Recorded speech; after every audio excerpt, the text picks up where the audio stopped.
Britain's watching. Britain's watching. We're proud to be GB News, The People's Channel. Britain's news channel.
Good morning, 6 o'clock on Saturday, the 2nd of September. Today, Mohammed Al-Fayed has died, the controversial businessman and father of Dodi, who was killed in that car crash with Diana, Princess of Wales, has passed away at the age of 94. Over 20,000 RMT union members are walking out again following the ASLEF strike yesterday. Will we ever see the end of this?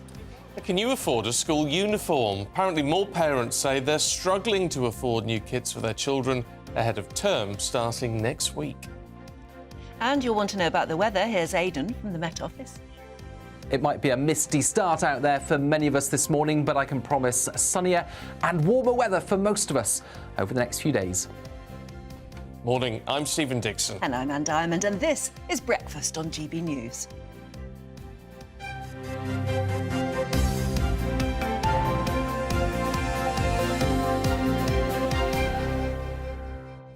I've just glanced a story in The Star this morning. Yes. It says, pie's the limit.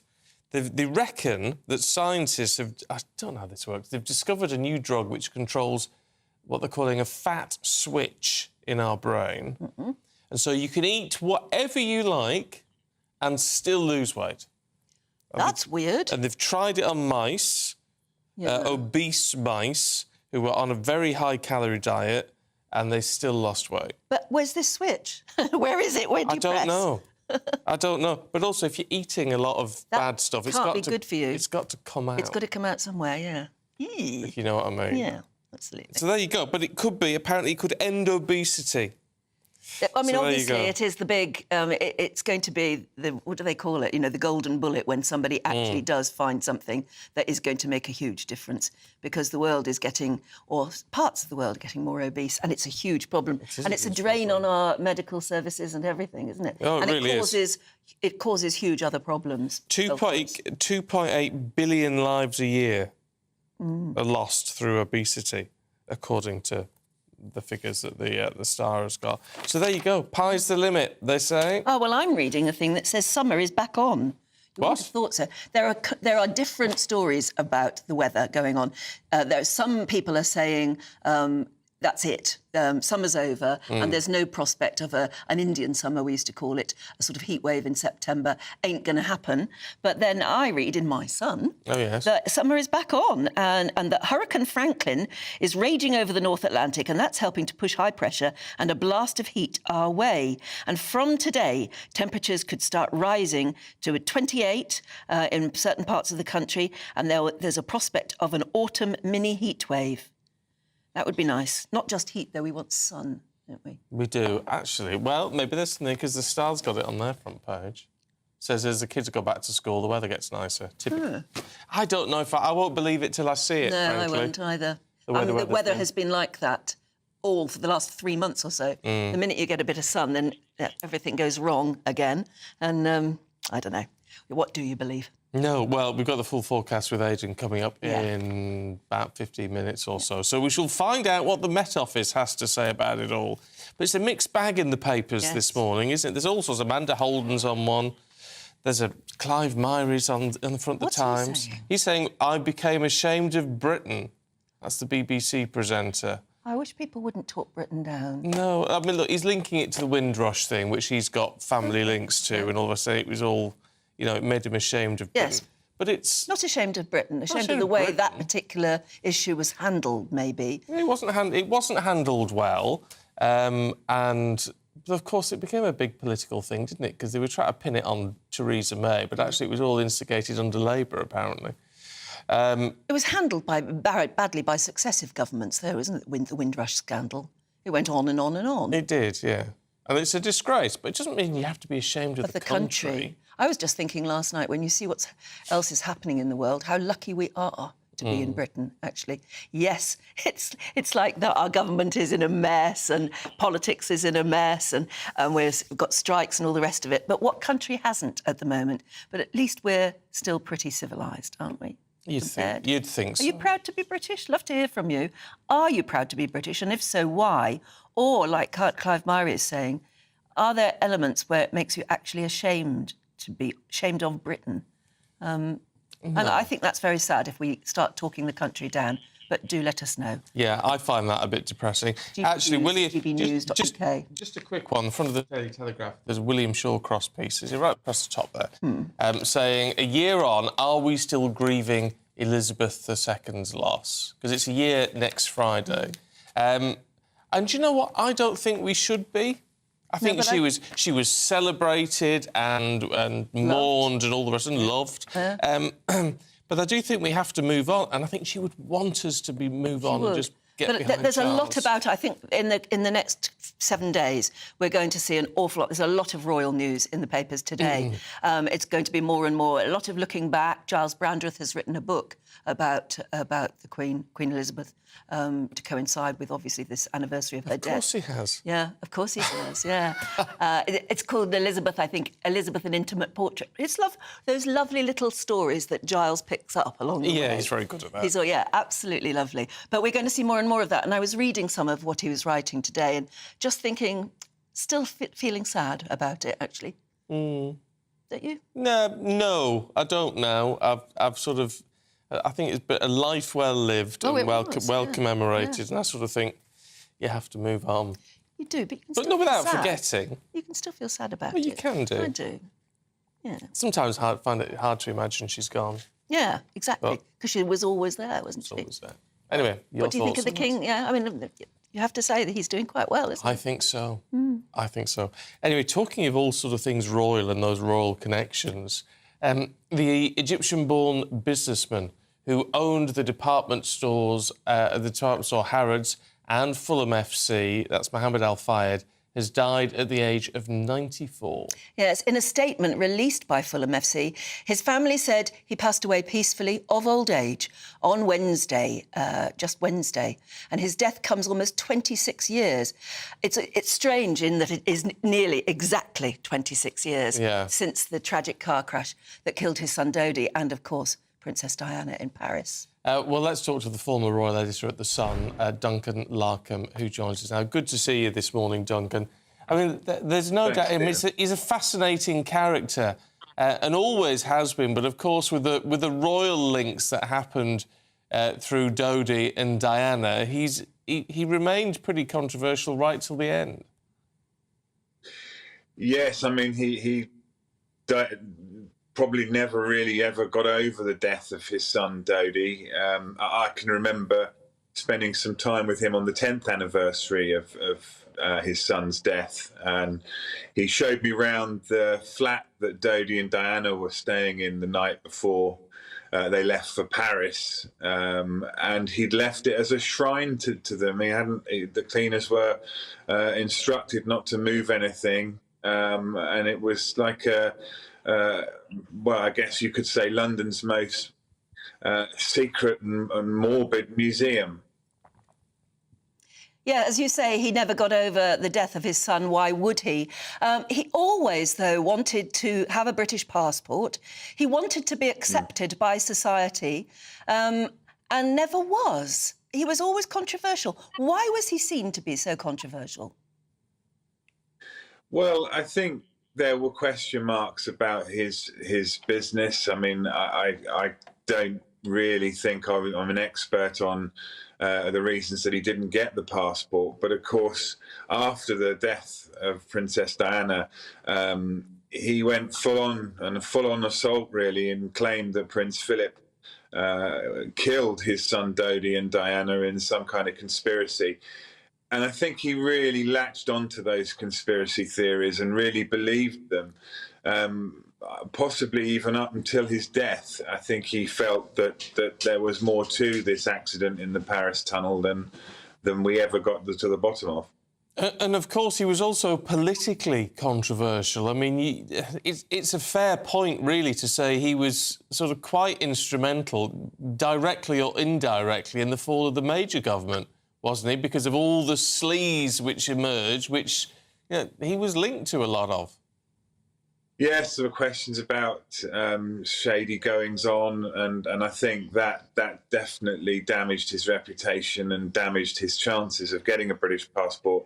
He really did want to be part of the establishment. You're quite right. I think he wanted to be accepted. He owned Harrods, one of probably Britain's most famous retail outlet. In a bid to bought a football team in Fulham. Did everything he thought he could possibly to be accepted, but never was actually brought in from the cold. Yes, and he even bought the Duke and Duchess of Windsor's house in Paris, didn't he? Yes, extraordinary. And of course, the Ritz Hotel in Paris as well. I around the 10th anniversary, I remember going to have lunch with him at the Ritz in Paris, and we visited the Alma Tunnel, and he posed for pictures for us so that we could do a 10 years on piece. And he was very accommodating. He was very charming. I have to say I enjoyed the time that we spent together, but he wasn't quite as popular when it came to the establishment, that's for sure. Oh, OK, Duncan, good to see you this morning. Thank you very much indeed. I mean, that's always going to be a thing. I think always a controversial figure. Yes. I think and a lot of people's views on him depend on whether you actually knew him or not. Because an awful lot of people, just as Duncan was saying there, when you met him, found him incredibly charming. And he was very generous. If he liked you, he was incredibly generous towards you and caring. And gave a lot of money to charity and did an awful lot of charitable events, which is, of course, how he met Princess Diana. But he also thought he could play the system. Yes. I mean, that's the thing, he came from a culture where you did. Envelopes and... Yes, I mean, he started out his life very poor. He sold fizzy drinks and then sewing machines, which is how he first sort of got into retail and started to make money. Yeah, but he also married a millionaire. Yes, he did, yes. Which probably was a big help. It did, and that was Dodi's mother. Yeah. Wasn't it? And then he was divorced later and then remarried and had another 4 children, I think. But people who, like I say, people who met him tend to say, I was surprised when I met him that he was so nice, because the way he was reported in the media was that he was a sort of horrible tycoon. But there were 2 sides to his character, I think, at least 2. Yeah. Well, it's another sort of chapter of history closing, That's isn't it? what I was thinking. Oh, what? That's what's sad. It's him going now is like the end of an era. It is, isn't it? Yeah. Because he was always there. He was always trying to be accepted into either royal circles or by the establishment, which he never quite managed. Never got either. He had unbelievable ambition for Dodi. He really wanted Dodi and Diana to marry. And it's since thought that actually they were nowhere near thinking that seriously, but they were just having an exciting time together. And there were rumours, and he put out the rumours that Diana was pregnant with Dodi's child at the time of her death. I don't think that was ever true, but that's what he wanted. That was what he was wishing for. Was it, but to cement himself into society rather than anything else? I think that's a bit selfish? No, well, possibly, yes. But an ambitious man wants the best for his family, for himself. I don't know.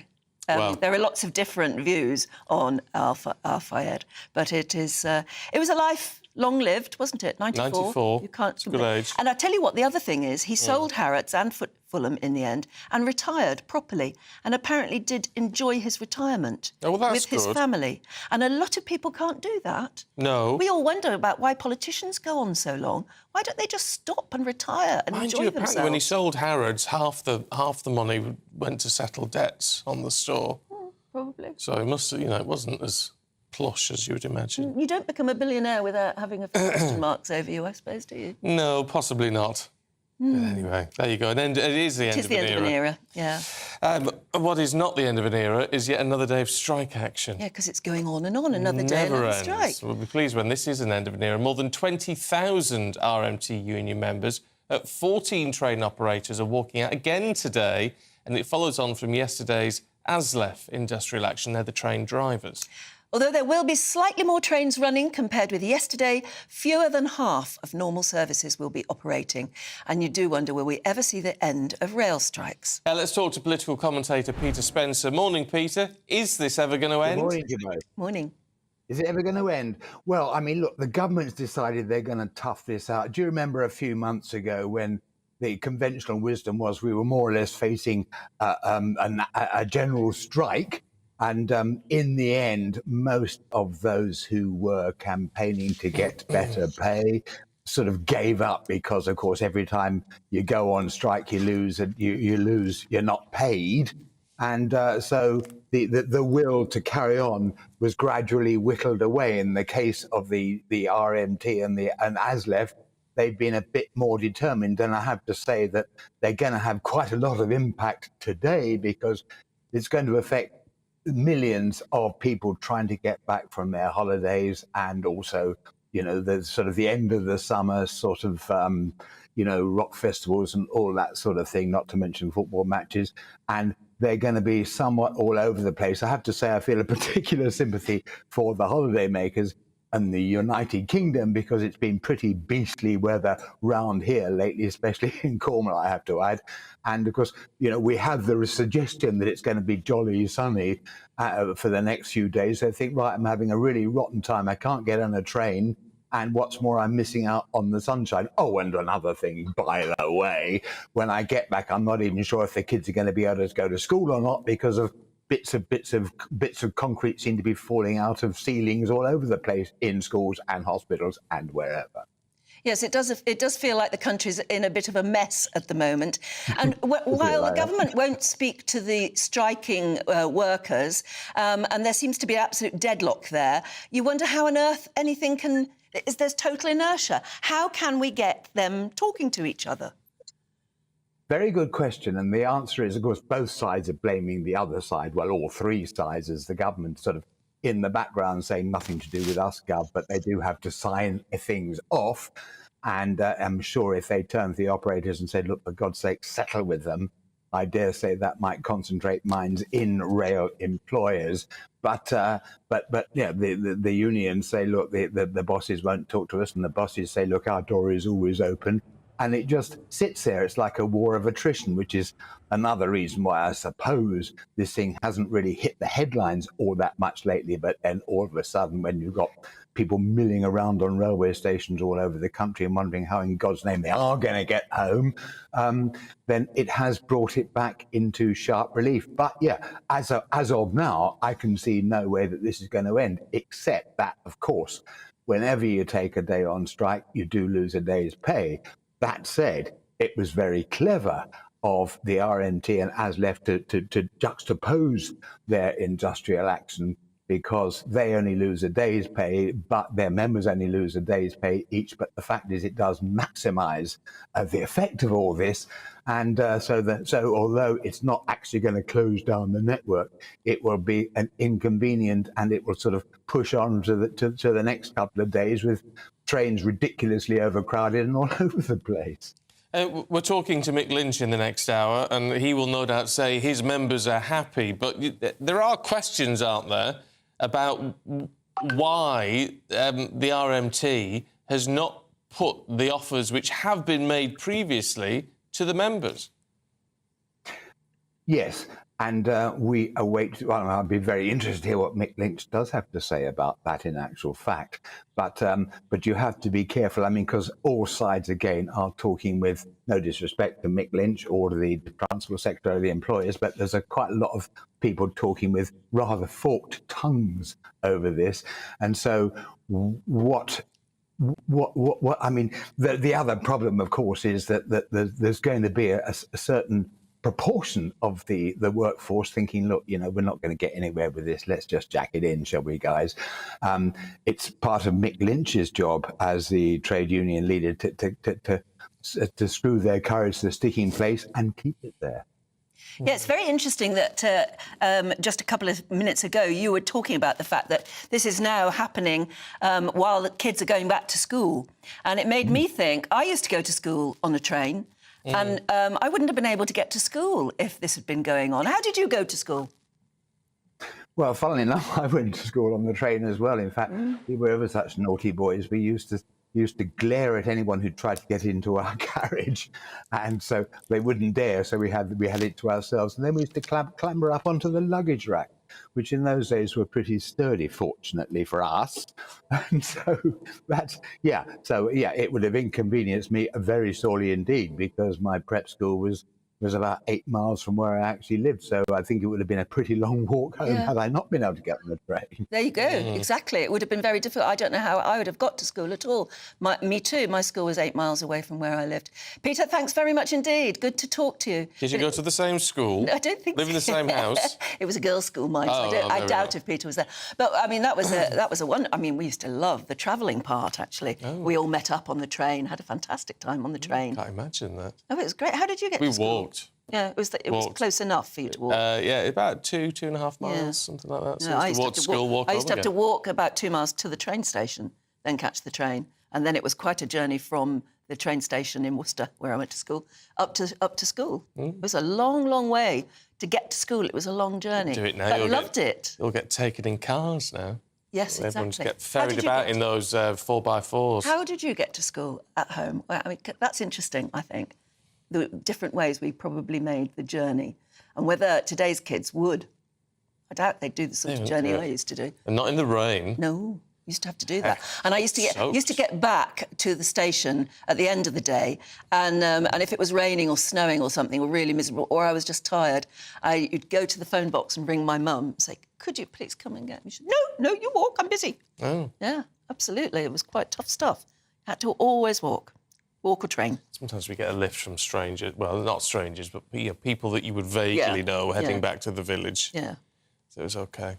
It's OK. How did you get to school? Love to hear your story. gbviews@gbnews.com. Now let's bring you up to date with what else is going on today. And ministers are facing calls for transparency over the scale of the aerated concrete in public buildings.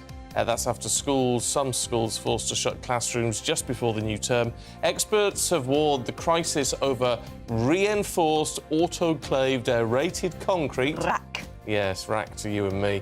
Could extend beyond the education sector. Well, we sort of know that already, with healthcare settings, courts and offices also at risk. Opposition parties are demanding information about the scale of the situation. Labour wants an urgent audit.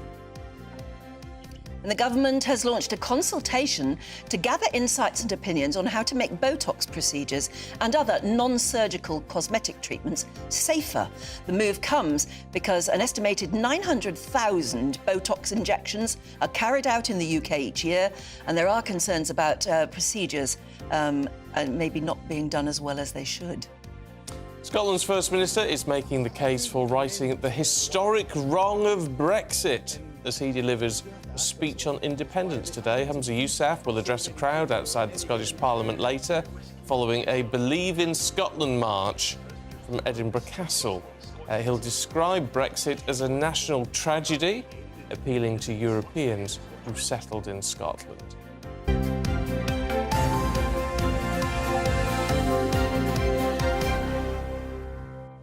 What's he playing at?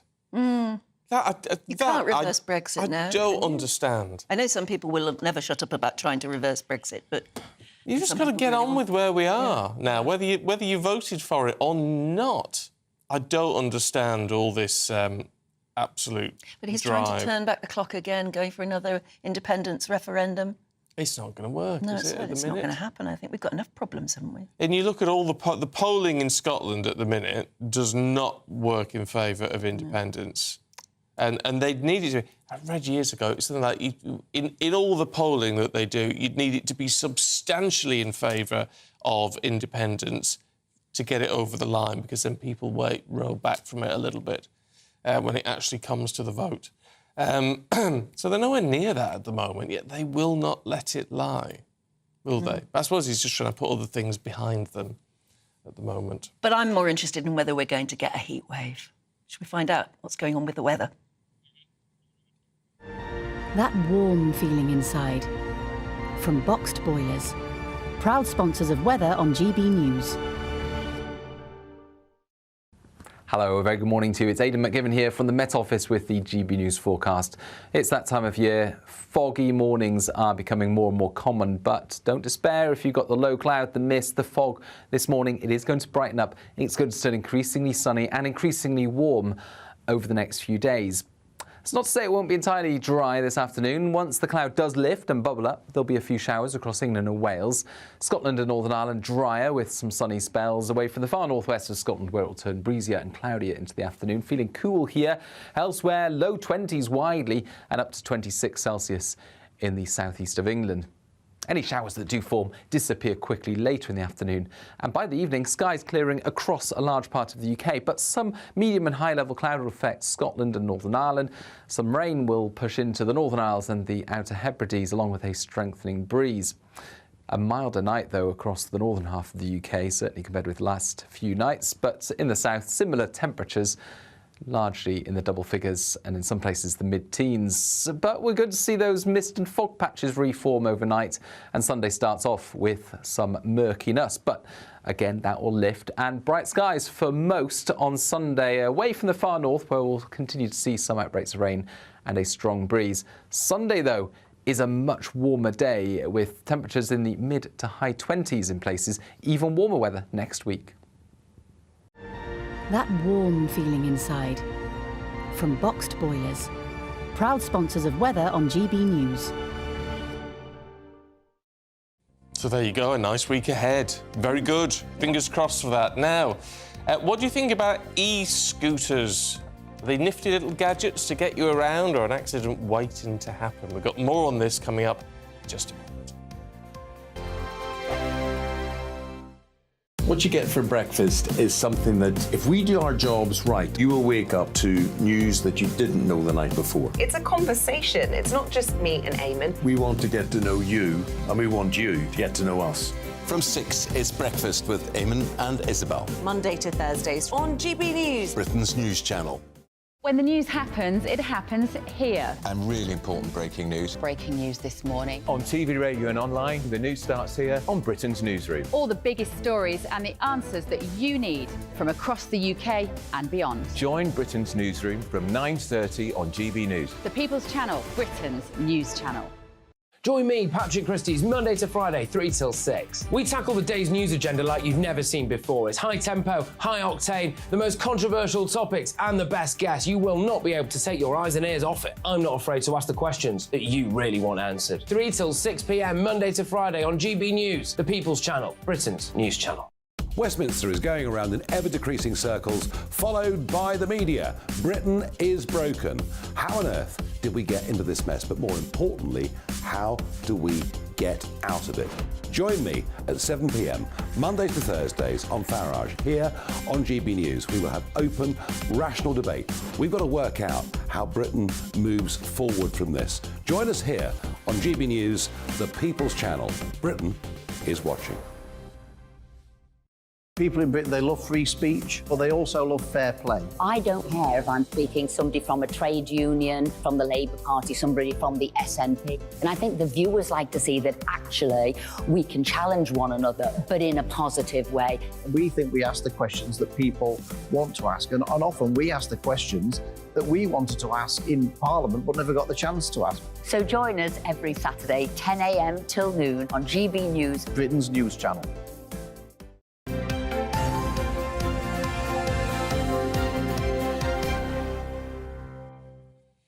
It's 6:28. This is Breakfast with Stephen and Anne. Good morning to you.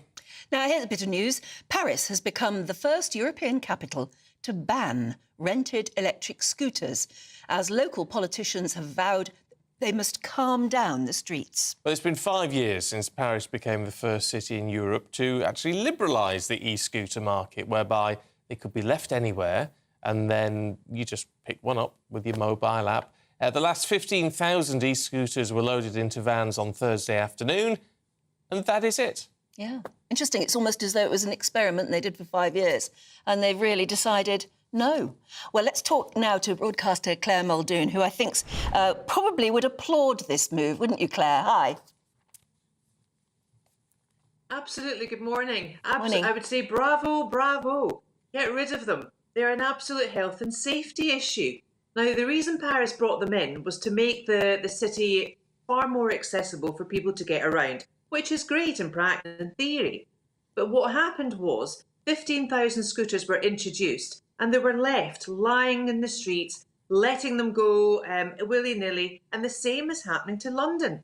And I just hope that the things that happened in Paris will now happen in London, i.e. they will get rid of them. There was a 70% pass of the vote or something like that by the mayoral election in Paris to get rid of them. Now, I was looking up the government guidelines, and apparently you have to hold a licence in order to rent one of these scooters. You wonder just how many people actually do, because I see some kids riding around in them and you wonder how they can get through the app without having the proper documentation.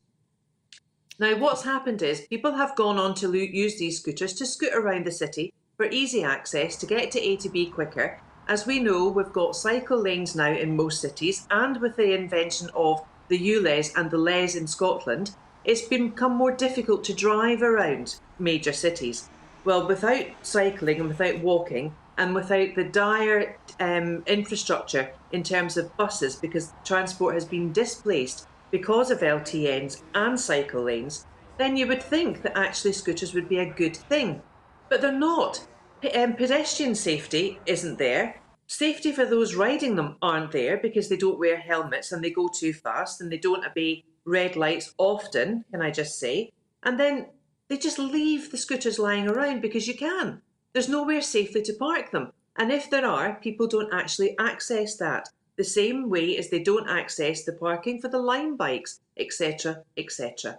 I suppose the argument is with these that you drop them off anywhere. They've got little GPS things on, and then in the middle of the night, some little man comes round with a van, picks them up, and puts them on charge again. Yeah, man with a van. Hopefully the van will be ULEZ compliant. Otherwise, someone else will be paying much more for their scooter. However, that's another point. Yes, but the reality is, Stephen, the scooters and the bikes are just left willy-nilly lying around the streets. And I know a family that is close to where I live. They've got a bay outside their house, and the guy comes in the middle of the night, often music blaring, and often opening the doors of the van and just piling them in. And it's noise disruption as well. Why don't people become more aware of what they're actually doing and take responsibility for what they do? If they want to rent one of these things, then please do park it up properly, and please adhere to the highway code the way we all have to, whether pedestrian, motorcyclist, cyclist, driver or scooterist. I don't get it. Yeah, it's a shame, though, isn't it? And that's the point you made. I mean, you might hope that our cities in the future, we wouldn't have cars. We need to cut down the number of cars. And this looked like a great idea if we were just scooting instead of behind the wheel of a car. But for some reason, it hasn't worked. Do you think that's because just of personal responsibility? People are being lazy with them. Well, I think as a society, there's a complete lack of personal responsibility across the board, across lots of things. But also what we have to understand is what's happening in the next 2 weeks in the whole of France. Of course, it's a Rugby World Cup, and the final will be played in Paris. So I think this is part of a clean-up campaign, no pun intended, as well, just to get rid of these scooters, which you could often even term detritus because of the way that they're left, because they're not being looked after because of lack of personal responsibility. I mean, it's so romantic, isn't it? Imagining, going up to the Eiffel Tower, the Arc de Triomphe, everything in a scooter with the wind in your hair. Springtime in Paris is so romantic. But the reality is, it just ain't working. OK. Claire, thanks very much indeed. I mean, look, I like the concept of them better than as it stands. You can zip about, all well and good. And I have to say, where I live, there's not been any sort of... I've not noticed anything with pedestrian safety or anything like that. But I am with Claire on the fact they are just abandoned. Yes. You just see them abandoned everywhere. So it's our fault they're not working. Yeah. It might have been a very good idea, but why can't we take more personal responsibility? We're lazy, I suppose, aren't we, inherently, or enough people are to make that not work, which is a shame. But it's also mainly kids who are on them. Yeah, I don't... certainly when I... Yeah, I don't live. understand why the app would allow that if you need a licence to drive one. I was just thinking that when I was on holiday, me and my sister went round Barcelona... No, Rome, on those segways. Yes. We just went on a segway thing. We never asked if we had a licence, but that's a motorised vehicle. Yeah, you don't need a licence. And you can ram straight into somebody. I mean, you really have to...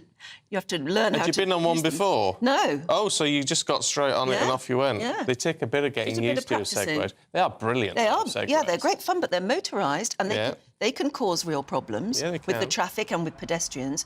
So, and I don't understand why we were never asked if we had a driving licence or anything like that. I do sort of think with all these things, you should be forced to wear a helmet.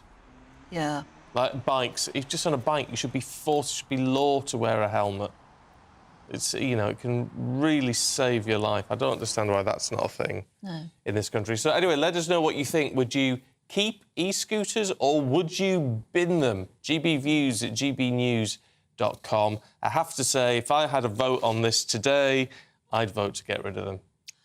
Oh, really? Yeah, I would. I just think it's such a shame because it was a move towards getting rid of cars. And it would be lovely to live in a world where our inner cities, certainly, everybody was scooting around on much safer vehicles. Well, I can see the appeal of it. I wouldn't want to get rid of my car, though. What do you do with your shopping? Well, we saw a picture of a man who got the shopping all hanging on the handles of the scooter. Not a week's shop. Well, not a week's shop, no. You'd have to go every day. Get that delivered by Amazon, by drone. Oh, yeah, anyway, let us know what you think on that one. I was going to say, where you live, you get your shopping delivered by little... We do have little robots. Little robots, that come and do the shopping, but you can't get much in it. Can you not? No, and you can't get anything frozen or any booze. Oh. Why? On those.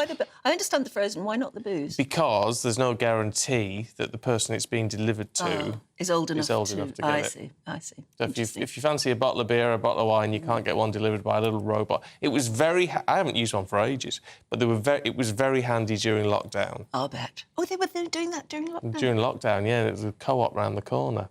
Oh. It's about a mile away. A little app tells you that it's about to come to your front door? So you do your shopping on the app, and then it all gets loaded into the robot and sent round, and then you can track it, see where it is. And then when it comes there, then you have to unlock it with your phone, and then you take your shopping out and shut the lid, and off it trundles again. The future. That's the future. It's very good. It is very good, but also quite expensive. Oh, do you pay extra for that sort of delivery? Yeah. Do you? Quite a lot extra. Yeah. OK. You know, during lockdown, it was good. Anyway, do stick with us. There's plenty more to come. We're going to be looking through the newspapers in just a couple of moments. The Live Desk with me, Mark Longhurst. And me, Pip Thompson.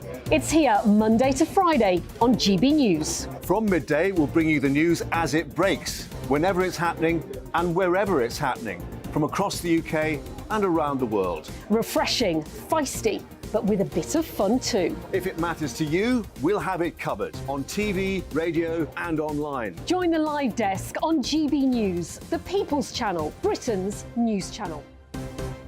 So Jubes and Kerr, we tackle the issues of the day with real, robust debate. Both sides of the fence, battling it out with me in the middle with my forthright opinions and views. And often really interesting things happen because you start with a position and then by the end of the debate you find actually, well, I might not have thought about that one. What we need in this country is 2 new political parties. You should maybe think about doing a 2024 calendar. I'm Michelle Dewberry and I'm keeping you company right through until 7 o'clock this evening. GB News, the People's Channel, Britain's watching. Monday to Thursday, 9 p.m. till 11 p.m. Join me, Dan Wootton, for 2 hours packed full of unfiltered opinions, unique takes, and fiery debates. I guarantee you blockbuster guests and exclusive reporting with no spin, no bias, no censorship. I think there is a culture of collusion, quite frankly. And no reason to go to bed. That's Dan Wootton tonight on TV, radio, and online. Monday to Thursday from 9 p.m. till 11 p.m. only on GB News, Britain's news channel. In a world of dull and predictable radio and TV shows. Oh, hi. On Mark Dolan tonight, we've got big guests. We drill into the big stories of the day. The show adds up to a brilliant listening and viewing experience. Mark Dolan Tonight is the most entertaining current affairs show ever, and that's a fact. That's Mark Dolan Tonight, Friday, Saturday and Sunday from 9. Only on GB News, Britain's news channel.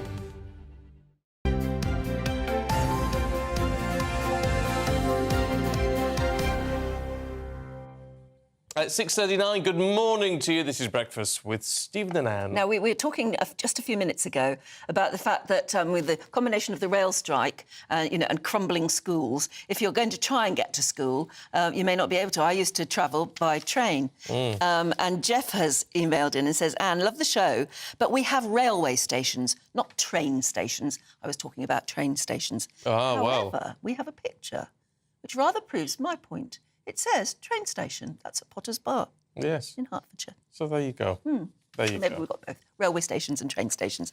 Though I have to say, railway stations does sound better. Yes, it does. Yeah. Just sounds more English. So how did you get to school? Chris says we walked and talked. Yeah, which is nice. Anne-Marie, I walked 3 miles to and from every day in all weathers. We loved it, chatting with my friends. It was a great time to chat and have fun with friends. Yeah, and Martin says, I used to walk 5 miles to school, only aged 6. That's a lot. Down a long country lane. Back then, if your mum came with you to school, you were considered a bit of a sissy. Can you say sissy these days? I think so, can't you? I don't think so, no. Oh, sorry. No, I don't think so. It's acceptable to say sissy. It was one of those words that you used to use. It's a bit... Am I being a bit woke? Yeah, you're being woke. You're being woke. Stop it at once. I always thought it was a bit homophobic. Never thought of it like that. Yeah. Oh. Yeah. Sorry. Because you were never at the other end of it, you see. That's No, right. I see. Yeah, true. But if you think, maybe you think I'm being a snowflake, which I would take great offence Oh, at. yeah, let us know if you think he's a snowflake. Oh, my God, can you imagine? gbviews@gbnews.com. Yeah, I'm no snowflake, believe you me. Let's have a look at the Daily Mail. Hundreds more schools at risk, it says. Education being thrown into chaos by the concrete crisis. And when will this school crisis end, asks parents on the front of the Times today. A concrete ticking time bomb hits hospitals. That's in the Express. And in today's Telegraph, the Home Secretary accuses woke police officers of damaging public trust in them. And for the Star, temperatures may hit 30 degrees this month, so it says. I look forward Fingers to that. crossed. Yeah. I hope it's sunny as well as warm. That's the point. Yeah, yes. Not warm and sort of manky. Muggy. Yeah, it was the way it was a while ago. Sorry, is that not a good word? No, manky's great. Good. Let's talk to the assistant editor of The Spectator, Cindy Yu, and the political editor of HuffPost UK, Kevin Schofield. Good to see you both. Hi. Let's have a look at this Telegraph story, should we? The Home Secretary says some police are damaging public trust. Yep, so Suella Braverman has given an interview to The Telegraph in which they're talking about Rwanda, talking about policing, immigration, all sorts of different things. But the biggest line from it is that she's going to push through reforms that will basically help police commissioners to tell their local policemen not to be too woke. So stop taking the knee, stop opining on Extinction Rebellion or LGBT issues. Just catch the burglars. Just catch the burglars. Which I think is very, it's very understandable. But actually it's something that the police chiefs themselves have been saying. So Mark Rowley, the Met chief this week, has himself said, you can wear poppy, but anything more than that, politically speaking, as policemen, you don't need to opine on that. Yeah. So this is good, going back to just basically standard level policing, and this is what we want, actual crimes that are being looked at rather than thought crimes. Someone said to me, I can't think who it was, it might have been Chris Akabusi, who said lately that rather than sort of say opining to these communities, the way you you sort of get their approval, if you like, is solving crimes which are happening within their communities. And that's all you need to do. Yeah, exactly. I think that's what people expect from their police officers. They're not really bothered about what their political opinion is. And I guess this follows on from what Suella Braverman said earlier in the week about basically telling the police focus on crime, basically focus on solving crime, catching criminals, and you can leave all the other stuff to one side. It feels to me like she said this before. I'm pretty sure. Oh, possibly. The attack on woke.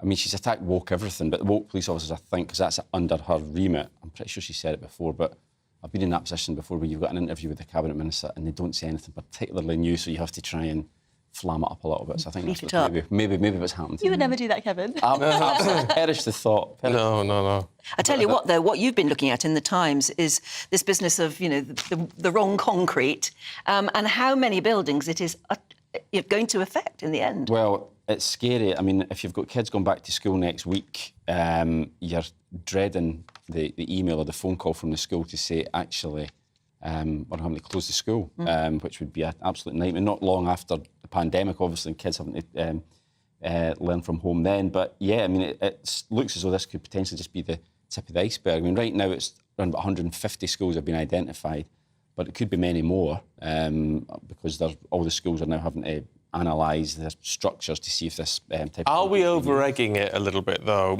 I looked at a list of schools that are now known to be affected by this. There's only about 20 or 30 on the list. But a lot of them were saying that they're having to delay the return to school by a day. Yeah. Or something like that. So it's actually not going to be that they're spending the next term working from home or whatever. No, I think you're right. I think, and I think the majority of them, the schools will still open. There'll be the odd room in the class which might have to be made structurally safe. And I think the government is probably erring on the side of caution. But I guess that's understandable. What you don't want is for God forbid something terrible to happen and it comes out that ministers were warned and didn't do anything about it. But I think it's just the timing as much as anything, just before kids go back after the summer break. But it might not just be schools. I know at least one court that's had to close, which... And they're talking about hospitals, potentially. So this could really be a major...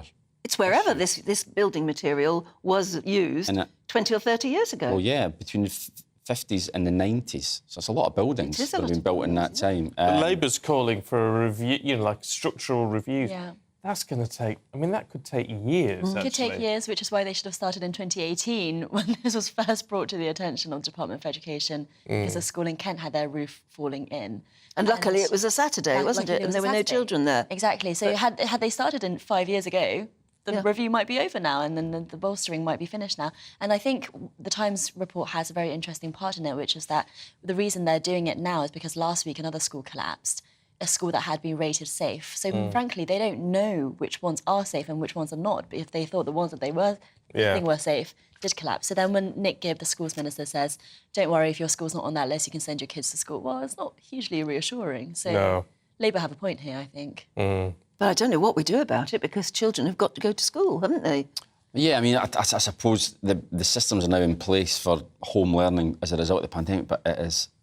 having gone through it, it's far from ideal. And politically awful. It's just awful. And it feeds into this idea that Labour obviously are trying to push that nothing seems to be working right now. The public services are literally on their knees, and this is not good news for the government at all. Let's have a look at the Express. I can't imagine this going down well. This concern that the PM may want to bring in thousands of Indian students on visas. Yeah, so Sunak is due to fly to India next week because India is hosting the G20 summit, and it's also going to be kind of the location for continuing to talk to India about a free trade deal. Remember, we're trying to be global Britain after Brexit. We haven't got a trade deal with the US. We no longer have a trade deal with the EU, so we're trying to get a trade deal with India. But what Modi wants in return for that is more student visas for Indian students to come over here. And, the university sector will say that's a good thing. The university higher education is one of the UK's greatest exports, la-da-da-da-da. But, of course, that's riled some people up at a time when our, I think it's net migration is over 600,000. So, the question is, how is this going to go down in the... do we have this infrastructure for it? And also, how is it going to go down in the Conservative Party, which was already iffy about migration? Very interesting times. Yeah, I mean, that's how trade deals work, isn't it? Now, we're now in a situation where we're carrying out our own trade deals, but obviously it's a quid pro quo. So if we say, well, we want your products or we want our market to be able to buy stuff from you, they'll say, right, fair enough, but we want increased visas. We want more of our people able to live Won't and work the in universities the be quite pleased, though, because that means they can charge a lot for Indian students? Absolutely. Yeah. International students pay something like, I think, something between £10,000 to £20,000 a year, so much more than domestic students. And it used to be Chinese students who come here in vast numbers. Since COVID, that's not been so much the case because they haven't been able to leave the country as much. So Indian students and Nigerian students actually have shot up in terms of the sheer numbers. But I agree with Kevin as well. I think if any kind of migrant we want, it's kind of students who come here for a few years, then they go back, taking knowledge, and then some of them might stay and go into high-skilled jobs. That's the kind of immigrants that we do want if we want immigrants at all. Okay. You can see how Conservative MPs are already pretty nervous, not very happy with things are going. I can understand this. You can see this becoming a political issue for the Prime Minister, without a doubt. Definitely. Now, this is an interesting one, Kevin. In The Guardian, the former MPs and ministers and secretaries of state, they want other jobs. Yeah. I mean, fair enough. But what about George Eustice, the former Environment Secretary? Yeah, so he stood down as Environment Secretary, and he's standing down as an MP at the next election. Now, he's taking on a £36,000 a year consultancy job with a waste treatment company called Augean Limited. Now, it's controversial. I think people, it sticks in their craw a little bit when you see politicians, capitalising on their experience as public servants. What's interesting in particular about this one is that this company were found to have contaminated groundwater at a site and were investigated by the Environment Agency. So the Guardian are saying, well, hang on a minute, should you really be taking a job with, Well, not if they've cleaned up their act. Well, the thing is, what I was thinking, I mean, if you're being fair to them, you could say, well, if they want to make sure they don't make that mistake again, he's the guy to come in. He knows how government works, he knows the department very well, so he can give them that type of advice. I think where it becomes a little bit murky is whether he is going to be lobbying on behalf of the company. Now, he's not allowed to do that until September next year under the rules. So what's his job title, do we know? It's a consultancy role. Which it's a consultancy. Nice. It's a nice, wide-ranging brief. Very. So yeah, they're basically... We're going to see a lot of this in the next few months, aren't we? So many MPs who know they're either going to lose their seat or standing down. Well, there's loads will be already. looking for really nice jobs. And the market will be flooded. It will. MPs. Like the groundwater. Yeah. Indeed. What do you make of it, Cindy? Well, George Eustice says that he was a farmer before he became a politician. He's got all this agricultural knowledge that he's tapping into. It's not just about his minister role, which, as Kevin says, he's not technically allowed to use until next September anyway. So he's saying, look, they would want me anyway. But there is a question over, how much does being a former cabinet minister really weigh into how much this company wants him? But then, if Labour win the next election, that kind of government contact is not going to be useful to the company for much longer. No. Why are we sort of raising our eyebrows over things like this? I mean, Jonathan Van Tam going to work for Moderna. Why do we feel there's something wrong with this? Using your experience, yes, albeit in government, and then with that experience, obviously it makes you a candidate for interesting jobs. Why not? It does, yeah. I just think people... it rests uneasily with them that they see people, and this is how it's perceived. I'm not saying this is how it actually works, but it's perceived that these people who gain this knowledge and experience through public service and then are making money out of it.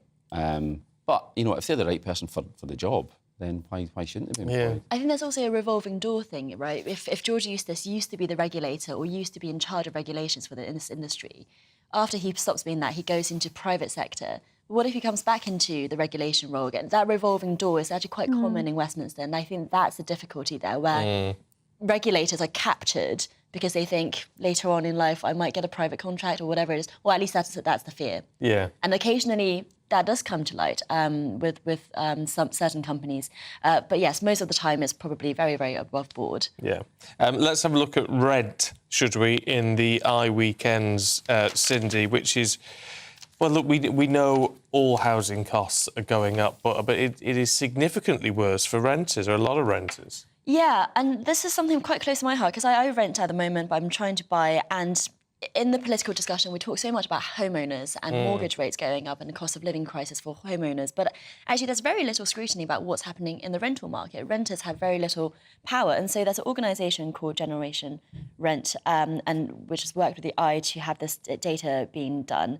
And actually what they found is that rent has gone up by almost just as much as mortgages have gone up during the cost of living crisis. And yet renters had a higher starting point as well. Yeah. And so if you're a mortgage holder as well, you can remortgage to a lower mortgage or something like that if you go for a longer time period. For renters, you don't have that option. And it's just dead money. It's dead money, yeah. You don't have that option, which means that people are often trapped in rent that's higher than the mortgage they would be paying on the same property, which is...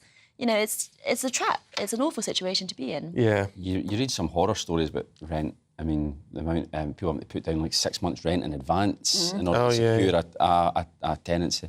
I mean, it changed a lot since when I was renting, but it sounds awful. It's a bit depressing.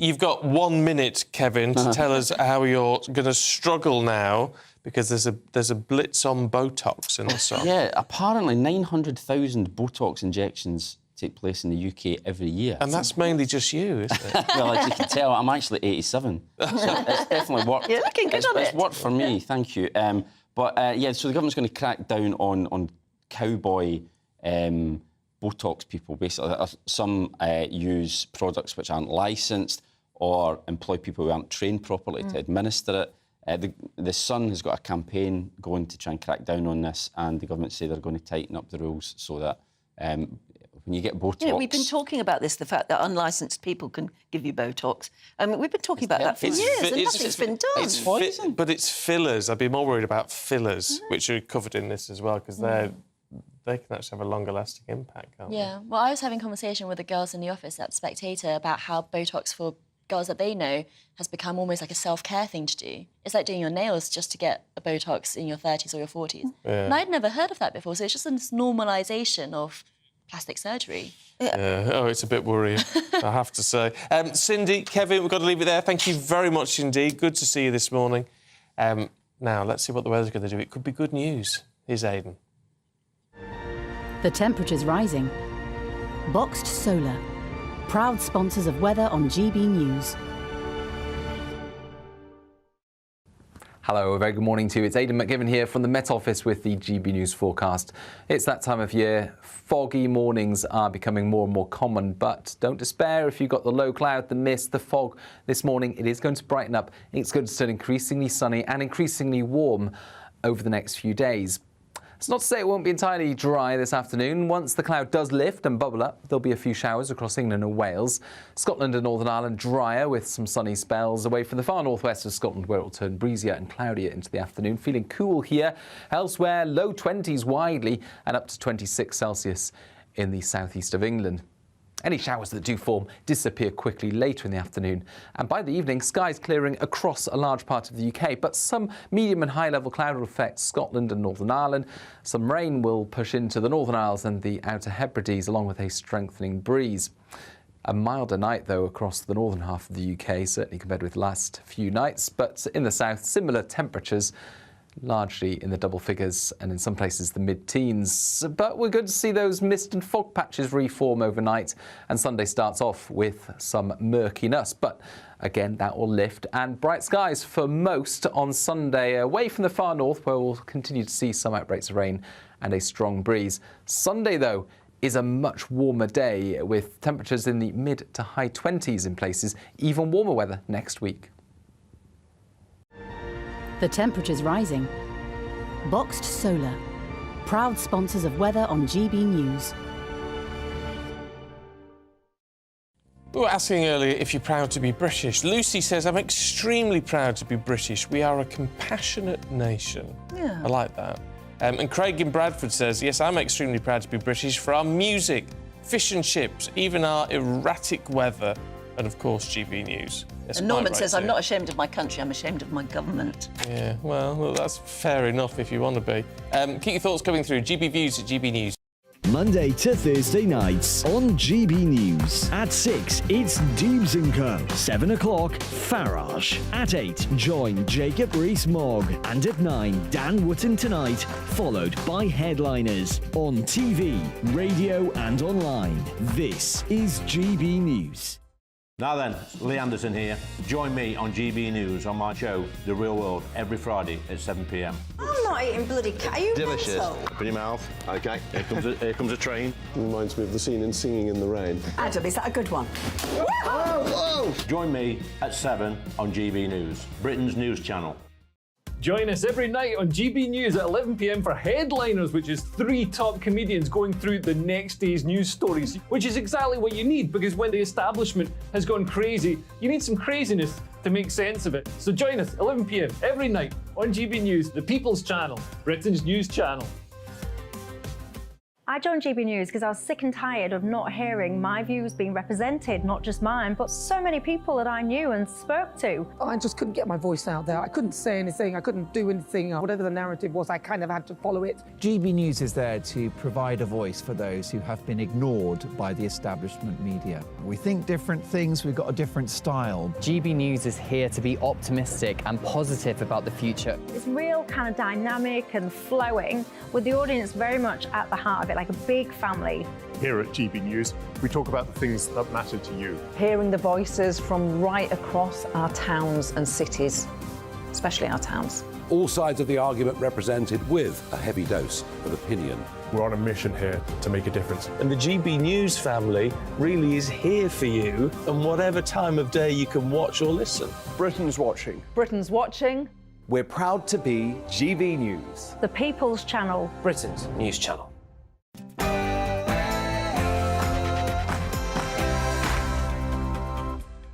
Good morning, 7 o'clock on Saturday, the 2nd of September. Today, Mohammed Al-Fayed has died, the controversial businessman and father of Dodi, who was killed in a car crash with Princess Diana, has passed away at the age of 94.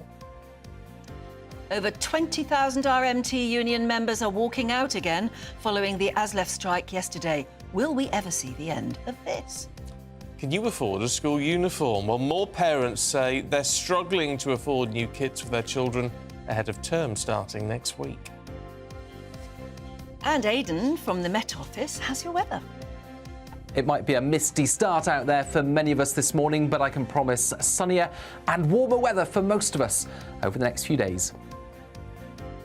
Good morning, I'm Stephen Dixon. And I'm Anne Diamond, and this is Breakfast on GB News.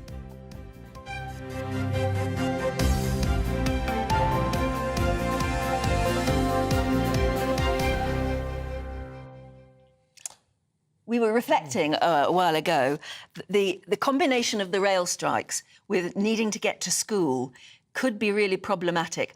And I was remembering that I had to go to school by train. And if there'd been a rail strike, there weren't then. If there'd been a rail strike, I simply wouldn't have been able to make it to school. There's no way my parents could have taken me. There was no bus that did that particular journey.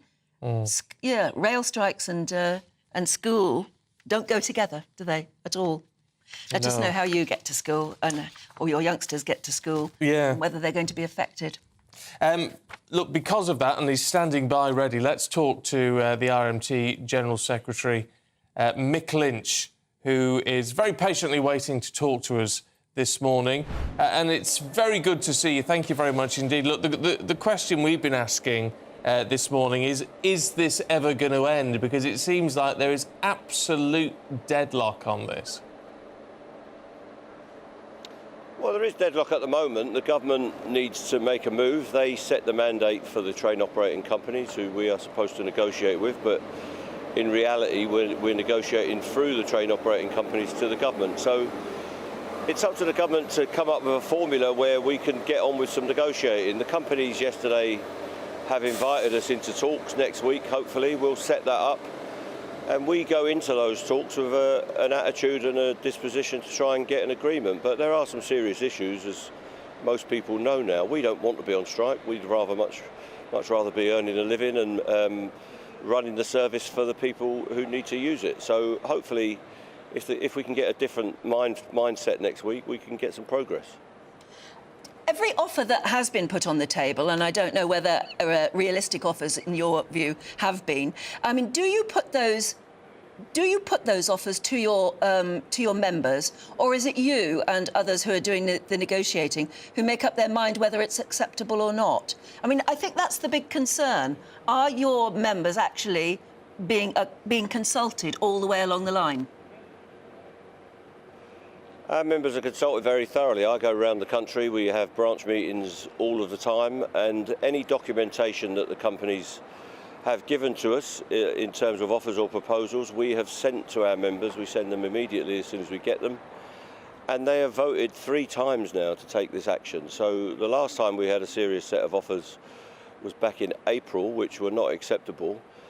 Our members voted then to continue with the strike action at a rate of 9-1, and we complied with all the thresholds that the anti-trade union laws put in front of us. So our members are very informed about all of the details of all of the offers, and they have spoken 3 times that they want to continue this action, because what they would have to do is give up their jobs. A quarter of our station staff are going to be made redundant under the latest proposals to shut ticket offices and de-staff stations.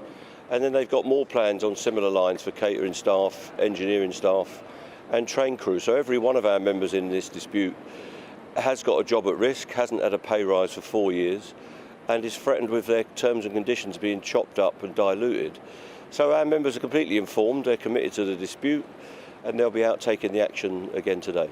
What's the big... I mean, is there one big stumbling block which has to be got across now? Because there's been all the talk about pay, offers have been made, they might not be exactly what you want, but is pay still the big issue, or is it about the conditions linked to those pay rises and things like the ticket offices?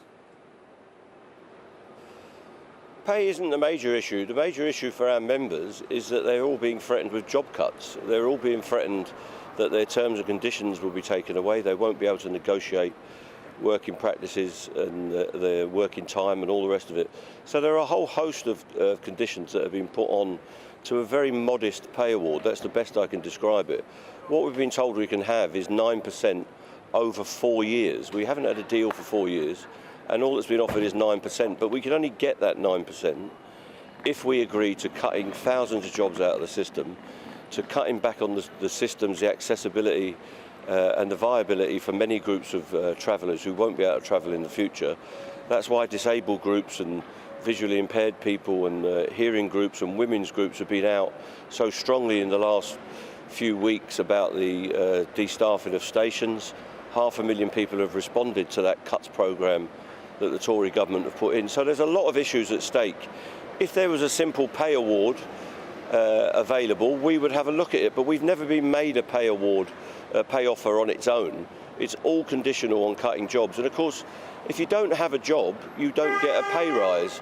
And the company has said that only those people that stay with the railway will get any pay increase. So people that will be let go, if you like, or made redundant will have no pay award. So there's a lot of serious issues. And you can't just say, oh, this is a pay deal in those simple terms, because there's no pay available unless our members pay for it themselves through their jobs and conditions. I mean, you said earlier that all your members want is to be able to earn a living. At the moment, they're on strike from time to time and losing pay. What is the sort of morale of your workforce at the moment? Well, the morale is very good. They're completely informed. They're in touch with the issues. They know exactly what's at stake. And when I go around the country, and I'm continually rotating around, talking to our members, but also talking to the communities and the people that are involved in the campaigning who don't work for the railway, the morale is very strong. They know that this is the fight of their generation, and they know that in order to preserve our railway service and to preserve their jobs and a decent set of conditions, rather than being cast into the gig economy and low rent and low paid jobs, they need to fight to protect what we've agreed over the decades, and that's what they're determined to do. So our members are up for the campaign and they're up for the fight. It's part of the problem, though, as this goes on, that we, the public, are getting used to it. Perhaps a little bit too much. It is an inconvenience, of course it is. But a lot of people now are just going, oh, there's a train strike this weekend, so we won't do this, we won't do that, we'll put it off for a week. I mean, the more people adjust to it, the less impact you have. Well, I understand that, but the root of this problem is this is a completely corrupt strike. The railway companies have given up £1.5 billion worth of revenue, which is far more than the savings they wanted to make through these workforce reforms. That was in the order of 150, 200 million pounds. So they've spent multiples of money trying to fight this dispute because the government has got a dogmatic approach to working people and to trade unions. They want to drive wages down. So the impact is there. The government has lost this money. The economy, we're told by UK hospitality, is another £3.5 to £4 billion worth of losses. So you're in excess of £5 billion of costs to this strike. This could have been settled a year ago or even further back if the government had a reasonable approach to negotiations and was in a position where they wanted to make a deal.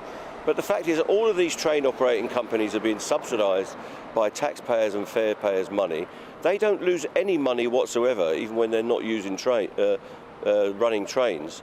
They didn't lose any money during the pandemic because the contracts that they've got with the government are completely corrupt. They get paid no matter what happens, no matter how poor their service.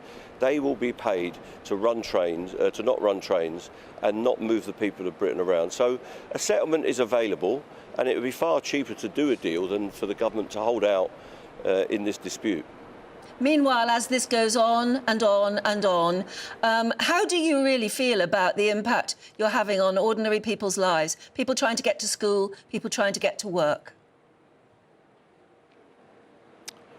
Well, people aren't trying to get to school today. It's a Saturday. We're told when we go out in the week that we're disrupting business and work life. When we go out at the weekend, we're disrupting leisure travel. We don't want to disrupt anyone, but a lot of working people do understand the sacrifices that our people are making. They've been through a lot of this in their own work lives, where contracts have been stripped down. People are expected to work longer hours than they used to, and wages have not increased for many years in many cases, especially relevant to inflation. So we get a lot of support from the public. We get a lot of support from passengers who understand that the way that the railway is being degraded by these private sector operators and by this government is not as satisfactory. And that's similar in many public services. A lot of our services are underfunded, and that's in terms of what the workforce is paid, but also the state of the infrastructure, as we're seeing with this concrete scandal in schools and hospitals. This government is only interested in cutting public expenditure and not servicing our country properly, and that's got to change going forward. We need good public services, a good railway system, and we need a better environment for our people to work and live in. OK. Mick Lynch, good to see you, as always. Thanks very much indeed. Your thoughts on that would be very welcome this morning. Do you still have sympathy with the strikers, or do you just want things to get back to normal? Or do you shrug your shoulders, just as you were saying, and say, oh, well, I'll work from home today or something? I don't know, but look, you've got to... Look, he puts it very well. He does. You know, and you've got to have sympathy with those people who say, well, we're going to lose our jobs. So, we haven't had a pay rise, and it looks like if everyone else gets a pay rise, I'm going to be fired. You know, but it's this whole total deadlock situation. There's got to be... That's what I think is unforgivable. I don't know who's to blame for it, but the idea... I mean, you solve these things by negotiation, don't you? If you don't negotiate, how can you possibly ever solve it? You've got to keep thinking of different ways of accommodating each other on either side of the table, don't you? There's got to be compromise on both sides. It's the only way any of this ever works. But anyway, if you've got a view on that, gbviews@gbnews.com. And so to the other big talking point today, it's about the Egyptian-born businessman, Mohammed Al-Fayed, who, of course, owned Harrods and Fulham Football Club. Well, sadly, we've learned that he has died at the age of 94. Yeah, in a statement released by Fulham, his family said he passed away peacefully of old age on Wednesday. And amazingly, really, and sadly, his death comes almost 26 years to the day after that tragic car crash that killed his son, Dodi, and Princess Diana in Paris. Let's talk to Stephanie Tecci, who joins us this morning, who's in Venice. I mean, this is, you got to say, a controversial character who was inevitably, through all of this, so tied into not only politics, but the royal family as well. Yes, Stephen, you're right. He has been a part of royal life over the past 26 years. I think when we talk about Princess Diana and that tragic car crash, obviously we focus a lot on Princess Diana, and people forget actually her film producer boyfriend Dodi Al-Fayed was in the car at the time, and he also passed away. And in the past 26 years, you know, Mohammed Al-Fayed has always been trying to find out what actually happened that night. He's never really settled with the facts that it was a tragic car accident, and he previously took it to court for there to be an inquest about what happened. So I think that's when he came into the public's periphery. But before that, he was very ingrained in British culture, you know, from buying Harrods in 1985. You know, he loved that store so much. In an interview with the Financial Times, he said when he died, he hoped that he could be in a glass mausoleum on the roof of Harrods so that people could come and see him. But he did do a lot for British culture in terms of, you know, owning Fulham Football Club. He also done a lot of charity work. He was very concerned about underprivileged children who were sick. He donated a lot to Great Ormond Street Hospital, and then also he had his own charity foundation. So this is a character, even though he has been controversial, he tried to become a British citizen at least twice. He has been very much part of British life. Yes, I think he was very hurt by the fact that, yes, his controversial life obviously meant that he was never accepted into British society. I mean, he tried every route you can think of. He cultivated celebrities. He was, as you say, did charitable work and then got to know Princess Diana. But still, we wouldn't give him a British passport. And I think he always resented that. Yes, he did, and surprisingly, he still stayed in this country. You know, even France gave him the Legion of Honor, which is the highest accolade you can have. But over here, he was just determined to receive that recognition from both the government and both the states. But unfortunately, that never happened because of the controversies that did follow him. He was a wealthy man, so during his career, he did try to kind of pay off people and to see if he could get to the position he wanted to get to. But more than anything, you know, from the people that knew and loved him, they knew him as a colourful character and a very straightforward man. Yeah, it's interesting. I say cultivating celebrities. I mean, he liked nothing. You've got to say, he liked nothing more than a picture with you know, whoever was making the front pages at the time. Well, that's the thing. I think in a weird way, following Princess Diana's death and Dodi's death, he became a celebrity in his own right, because I think before that he was just like a businessman quietly behind the scenes. But since that car crash, people knew about him. He was even featured in The Crown in the last season, and he might be featured in the upcoming season because that's going to be focusing on the car crash. So, you know, he's in that sense, he's a figure that people know. Whether you love him or hate him, people know who Mohammed Al-Fayed was. Yes, he always made headlines, didn't he? I remember he always got a huge celebrity to come and open the Harrods sale, which was, of course, mega event. So, yes, he knew them all, didn't he? And there are so many photographs in the papers today of him with the Queen. He was in with everybody. He was, and I think, you know, people want to concentrate on the controversy, but more than anything, you know, he was a very nice character and very warm and very approachable. And I think, you know, as I said, when you think of businessmen in the UK who've made an impact, he was one of them, you know, from owning hotels, from Harrods, from the football clubs. He was definitely an entrepreneur that needed to be respected and was respected in his own way. OK. Stephanie, for now, thanks very much indeed. Good to see you. Yeah. It'll be a generation thing, won't it? I think those who know him and those don't have always heard of him. Probably younger people don't know him at all. No, maybe not. Unless, you know, from The Crown, of course, and that'll have some resonance now. But certainly a part of our history. Very much whether you like it or not. We're asking earlier on about how you got to school because of the train strikes and all the rest of it. Jeffrey in Evesham says, I went to school in a village near Tewkesbury and we had a school bus. And a lot of people are on about the buses. Mick in Leeds said they had to catch 2 buses, one from home into town, then another one from town to school. There was always a massive scrum to get on board. Oh, I remember that. Massive scrum to get onto the bus. because then you'd have to wait for another one or something and you'd be late to school. Trish in Dorset, morning Trish, says, I went to a primary school in Singapore and lived a long walk from where the school bus stop was. So every morning my father would hail a trishaw to take me into town where I caught the bus to my primary school, and the same trishaw man would pick me up at lunchtime when school finished and take me home again. I presume that's like a rickshaw on three wheels or something? Yeah, must be. Yeah. One of those little motorised What a way to things. go to school, eh? They were in a lot of James Bond films, Yeah, those sort of yes, things. that's right. When it comes to motorised things, e-scooters, Paris is banning e-scooters. Do you know what you thought of them? Alexis says, I love e-scooters.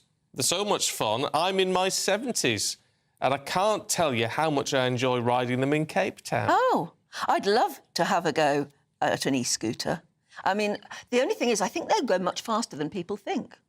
Oh, I don't know. Tony says the majority of people using e-scooters are lazy young idiots. What's wrong with walking? Yeah, and I was saying you should have to wear a helmet, and you should have to wear a helmet even if you're just on a cycle. But Big D, Dave, says, I resent wearing a helmet on my motorcycle. I've ridden motorcycles as my transport since 1969, never driven a car. And I know you think you know what you're doing, Dave, Big D. And I know, by the sounds of it, you probably never come off. But I know a lot of people who simply won't get on a scooter or whatever if they have to wear a helmet. Well, it's they just hate that... wearing the helmet. Do you know what what made me with the cycle helmet things is I saw it was one of these telethon things, and it was a young man and he'd been a very sort of good-looking, blonde, 14, 15-year-old, one of the lads, and he'd gone out on his bike after tea one night and come off his bike and banged his head. And he was now in a sort of, not quite a vegetative state, but was, very, very, very badly disabled and mentally damaged. And it was an appeal from his parents to say, please, please. And that's a life that was just really badly done. What's the famous hospital that looks after spinal injuries and head injuries like that? Oh, I don't know. Oh, it's near you. It's one of those... Anyway, they always say that if you're the parent of a son who insists on getting a motorbike, you have to take them along and visit the ward in that famous hospital. Yeah. One look at the ward there would convince you. Yes. Now, there's a big space launch happening. I don't know which one is it? No, I don't know what it is as well. It's an Indian space launch. Oh, it's the one going up from India. The Indian... it's going to the moon, I think, isn't it? No, I think this is a... No, I think this is a solar... it's a solar launch. It's the Aditya 1. I think we can see it now on the launch pad getting ready. It's about to take off any second now, I think. There we go. Let's have a look at it lighting up the sky. +5 seconds. Lift off, normal. P1 tracking. It's in the south of it. Oh, look at it rising into... If you're listening on the radio, the most amazing shot. It reminds you of the days of Apollo. It's a huge rocket, and it's going up, lighting up the sky around. It's going to be a space-based observatory. It's looking at the sun, so it's going to. It's got 7 science payloads on board that's going to observe the photosphere, chromosphere, and outermost layers of the sun, apparently. Which is one of those things that we think we know so much about, but in fact we don't. So it's nominal trajectory and developing but what is, I have to say, and it's fascinating to see, and I love all this sort of thing, and these experiments are going to be crucial. And clearly, India's space program is really stepping up a notch. This today, we had the landing on the moon just a few days ago. But it raises a lot of questions about India's space program and the amount of international aid that they get. I mean, we still pay huge amounts of aid to India. And a lot of people point out if they can afford their own space programme, and it's a huge space programme now, how come we're still giving so much aid to India? Yes. So as exciting and good as it is to see in some respects, it also raises a lot of questions as to why we're giving them a load of money if they can afford to do this. Fantastic to see, though. There you go. More studies of the sun on the way. We'll get those results back. Be interesting to see. 100 seconds past the launch time, the ground lit and air lit strand. A brighter outlook with boxed solar. Proud sponsors of weather on GB News. Hello, a very good morning to you. It's Aidan McGivern here from the Met Office with the GB News forecast. It's that time of year. Foggy mornings are becoming more and more common, but don't despair if you've got the low cloud, the mist, the fog. This morning it is going to brighten up. It's going to turn increasingly sunny and increasingly warm over the next few days. It's not to say it won't be entirely dry this afternoon. Once the cloud does lift and bubble up, there'll be a few showers across England and Wales. Scotland and Northern Ireland drier with some sunny spells away from the far northwest of Scotland, where it will turn breezier and cloudier into the afternoon. Feeling cool here. Elsewhere, low 20s widely and up to 26 Celsius in the southeast of England. Any showers that do form disappear quickly later in the afternoon, and by the evening, skies clearing across a large part of the UK, but some medium and high-level cloud will affect Scotland and Northern Ireland. Some rain will push into the Northern Isles and the Outer Hebrides, along with a strengthening breeze. A milder night, though, across the northern half of the UK, certainly compared with the last few nights, but in the south, similar temperatures, largely in the double figures and in some places the mid-teens. But we're good to see those mist and fog patches reform overnight, and Sunday starts off with some murkiness. But again, that will lift, and bright skies for most on Sunday, away from the far north, where we'll continue to see some outbreaks of rain and a strong breeze. Sunday, though, is a much warmer day, with temperatures in the mid to high 20s in places, even warmer weather next week. A brighter outlook with Boxed Solar. Proud sponsors of weather on GB News.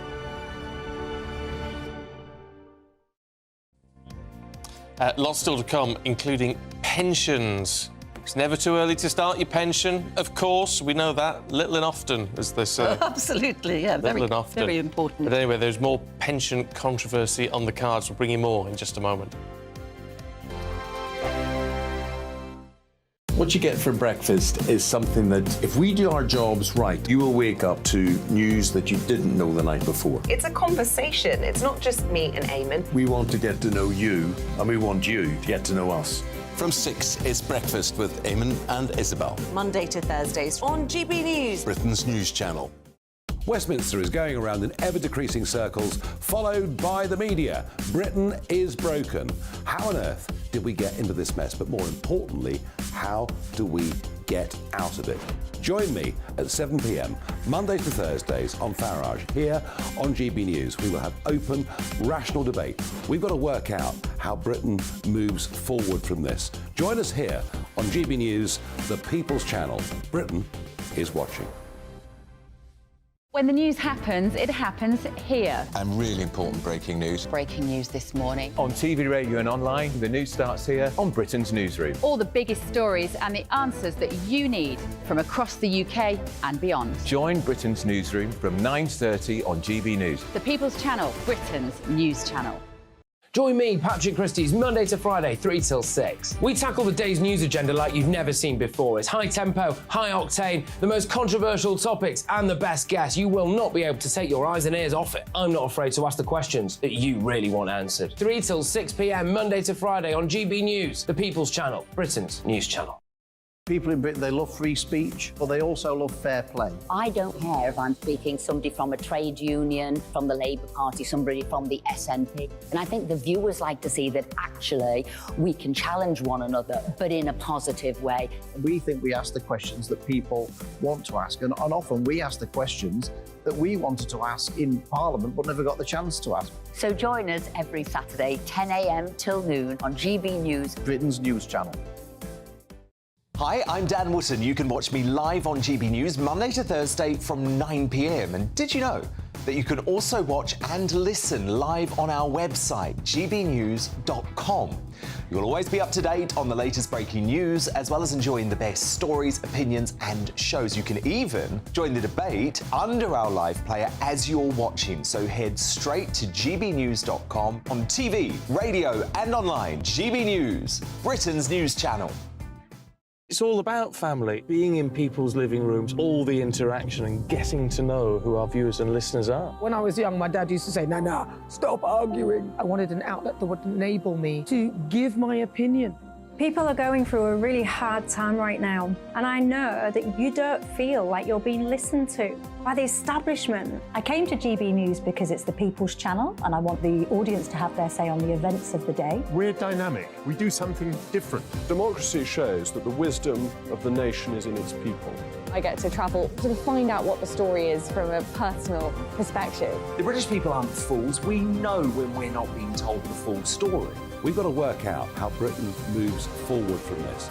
It's the best country in the world. The establishment had their chance. Now we're here to represent your views. Britain's watching. Britain's watching. Britain's watching. We're proud to be GB News. The People's Channel. Britain's news channel.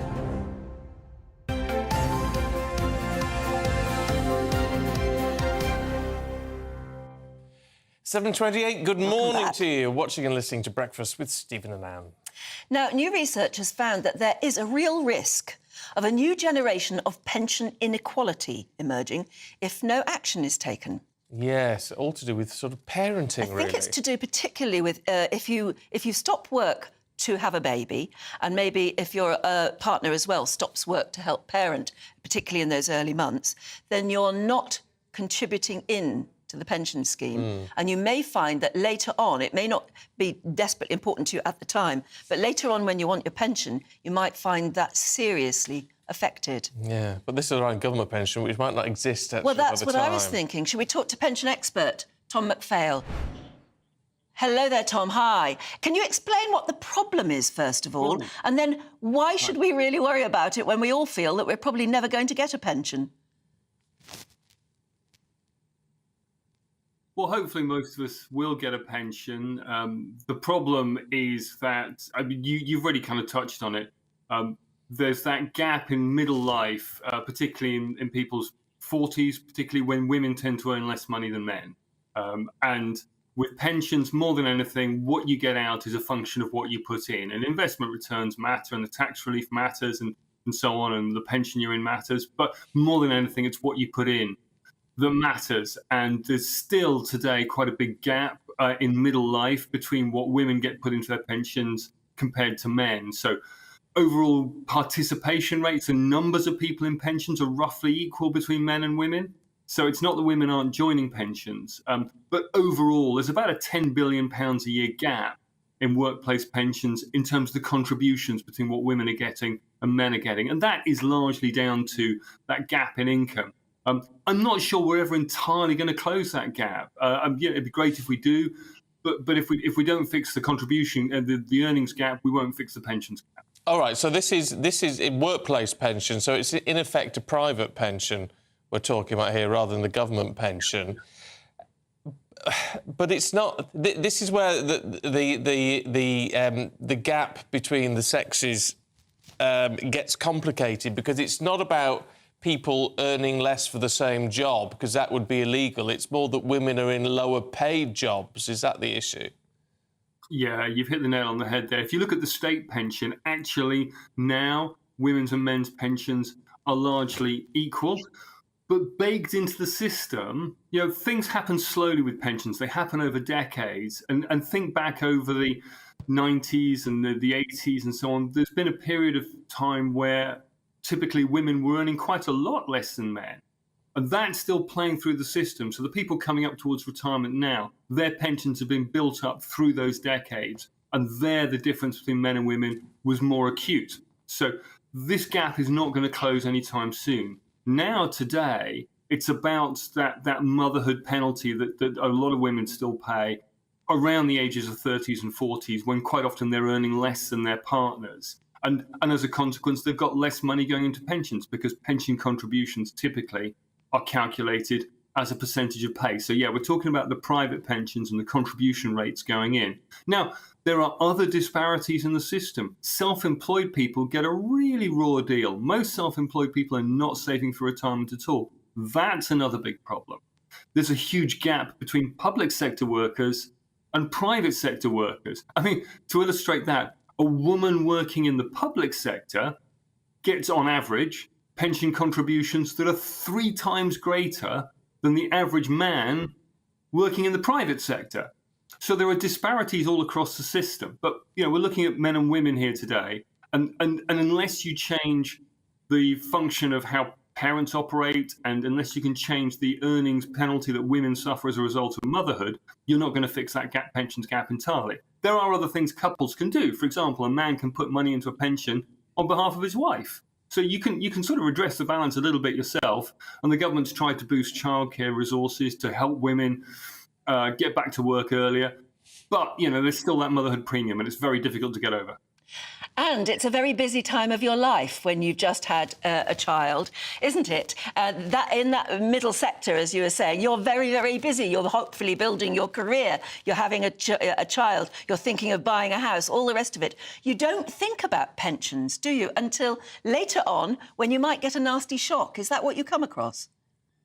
Yeah, I mean, there's certainly truth in that. I'd also argue that for some couples, there is a recognised trade-off here. Look, I'll be the primary caregiver for the children. You be the primary breadwinner. Now, if you're doing that with the income and the work, you can also do that with a pension. So, and particularly if a man is a high rate taxpayer because he's earning more money, he gets better tax breaks. So it makes sense to build up a pension for him. So the other thing you can do is look at the household pension wealth and say, look, between the two of you, have you saved enough to provide for the two of you in retirement? Now, that might be a slightly unfashionable view in some quarters, but that can work for some people. So you don't necessarily have to totally equalise the pension benefits in the same way you don't totally equalise the childcare giving responsibilities.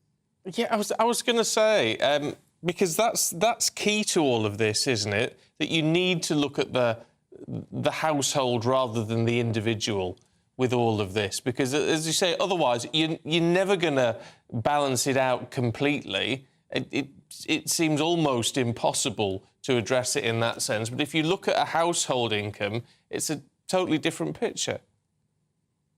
To some degree, yes. And for some people, that will be an acceptable answer. I think for others, they would quite legitimately say, no, I as an individual, as a woman, I want to have the same pension rights as men. And, that's fine too. So, but then that gets more challenging because of that earnings penalty. And, people do find their ways around that, but baked into the system because the burden of childcaring tends to fall more heavily on women, and that then has a penalty on terms of their income. So baked into the system is this effect that typically means that women's pensions end up slightly smaller than men's. And, the projections going forward over the decades to come show that whilst the gap is going to close, the steps the government has taken, the steps that employers have taken with childcare support are working. The gap doesn't enclose entirely. And then the other point I'd make is if you are splitting the pension rights unequally, so the man's building up a bigger pension, then, I hate to say it, but, divorce rights then become an important factor too. So that if you can't split up as a couple, it's really, really important the woman gets her fair share of his pension to reflect the fact she was off bringing up the kids while he was building up the pension pot. Yes, if you've done that, is the pension then, whoever's got the biggest one, does that become a marital asset that has to be divided in some way? Yes, it does, and it should be, but it doesn't always happen. And, you should look at the total wealth of the couple, and that should include all pension rights, and she can make a claim on his pension rights. Doesn't always happen. Lawyers don't always understand the complexities of the pension system, so you do see situations where women are hard done by in that regard as well. So, but you'd like to think, hopefully, that doesn't become a factor. OK, Tom McPhail, good to see you. Thanks very much indeed. Fascinating business. It is fascinating. Yeah. It's complex. I was going to, if we'd had time, would have asked about pension rights. We kept talking about women not having the same pension rights. Presumably you have the same rights. It's just whether or not you're paying into it. But maybe that's just a term they use. I just think, yes, it's just a thing that you don't think about when you're young and busy. No. But it becomes incredibly important later on in life, doesn't it? Oh, my pension planning. Yeah. Tell you. You pension plan. Oh, yeah. Yes. Because I want to know when I'm...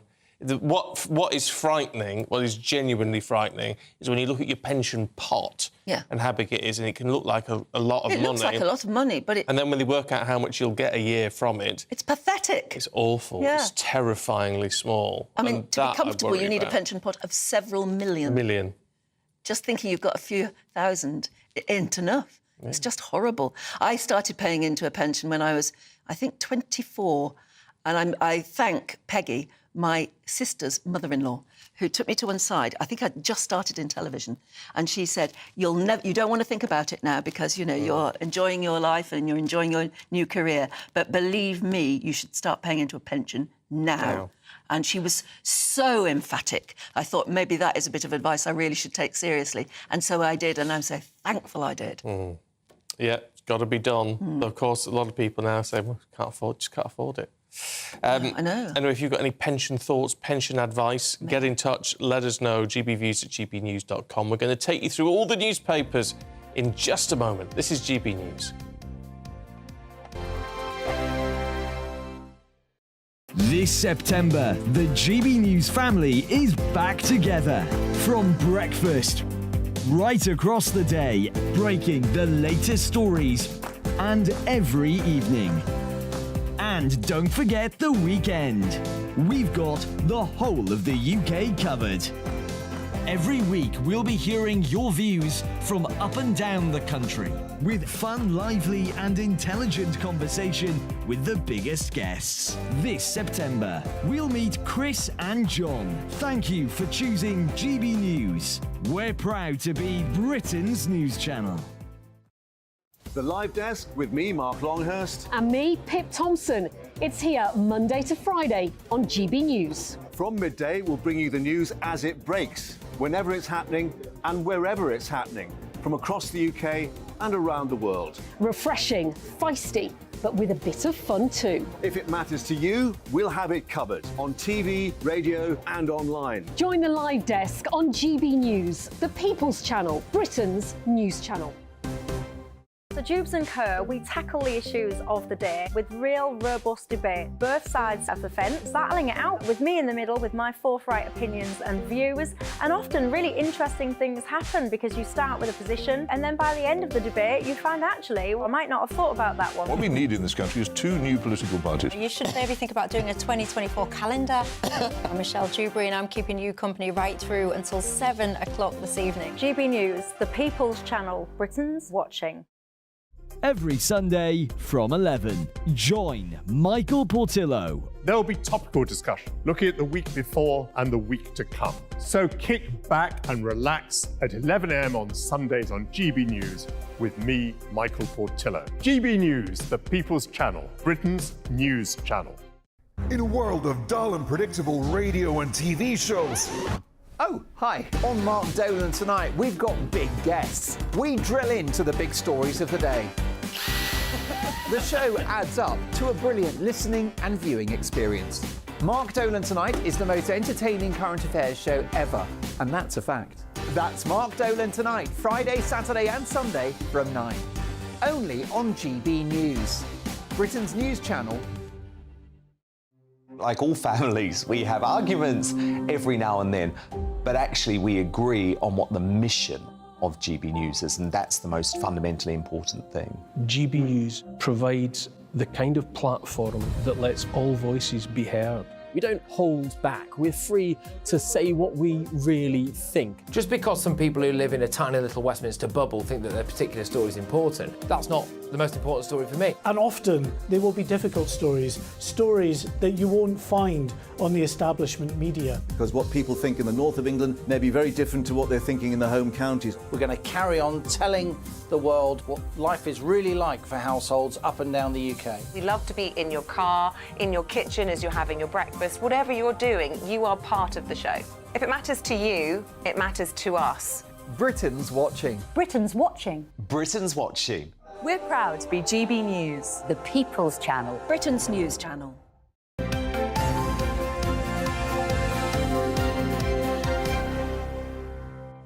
7:41, time for the newspapers this morning. The Mail has hundreds more schools at risk, pupils' education being thrown into chaos by the concrete crisis. When will this school crisis end? Ask parents on the front of the Times. Concrete ticking time bomb hits hospitals. That's according to the Express. And in the Telegraph, the Home Secretary accuses woke police officers of damaging public trust. And in the Star, temperatures may hit 30 degrees, it says, in a September heatwave next week.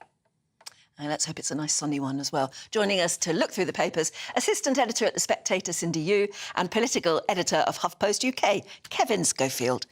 And Cindy, I didn't realise this, but you in the Times, it says that Keir Starmer is going to do a reshuffle. Yep. Who's in and who's out, do we think? Well, so we don't know precisely just yet, but the Times is reporting that Angela Rayner will have one of her many job titles taken away from her, if not more than one. But we all remember what happened last time when Keir Starmer tried to demote Angela Rayner. She came out with more job titles than she went in with. So I've got it down here because I literally can't remember it off the top of my head. She is Shadow First Secretary of State, Shadow Chancellor of the Duchy of Lancaster, and Shadow Secretary of State for the Future of Work. So for the future of work? For the future of work. Of None course, of that Anne. makes a lot of sense, does it? But he can't stop her being deputy leader, can he? No, that's an elected role by the party. So that will be tightened up, and the Times are saying that it might be transport for something for her. But, you know, again, will she accept that?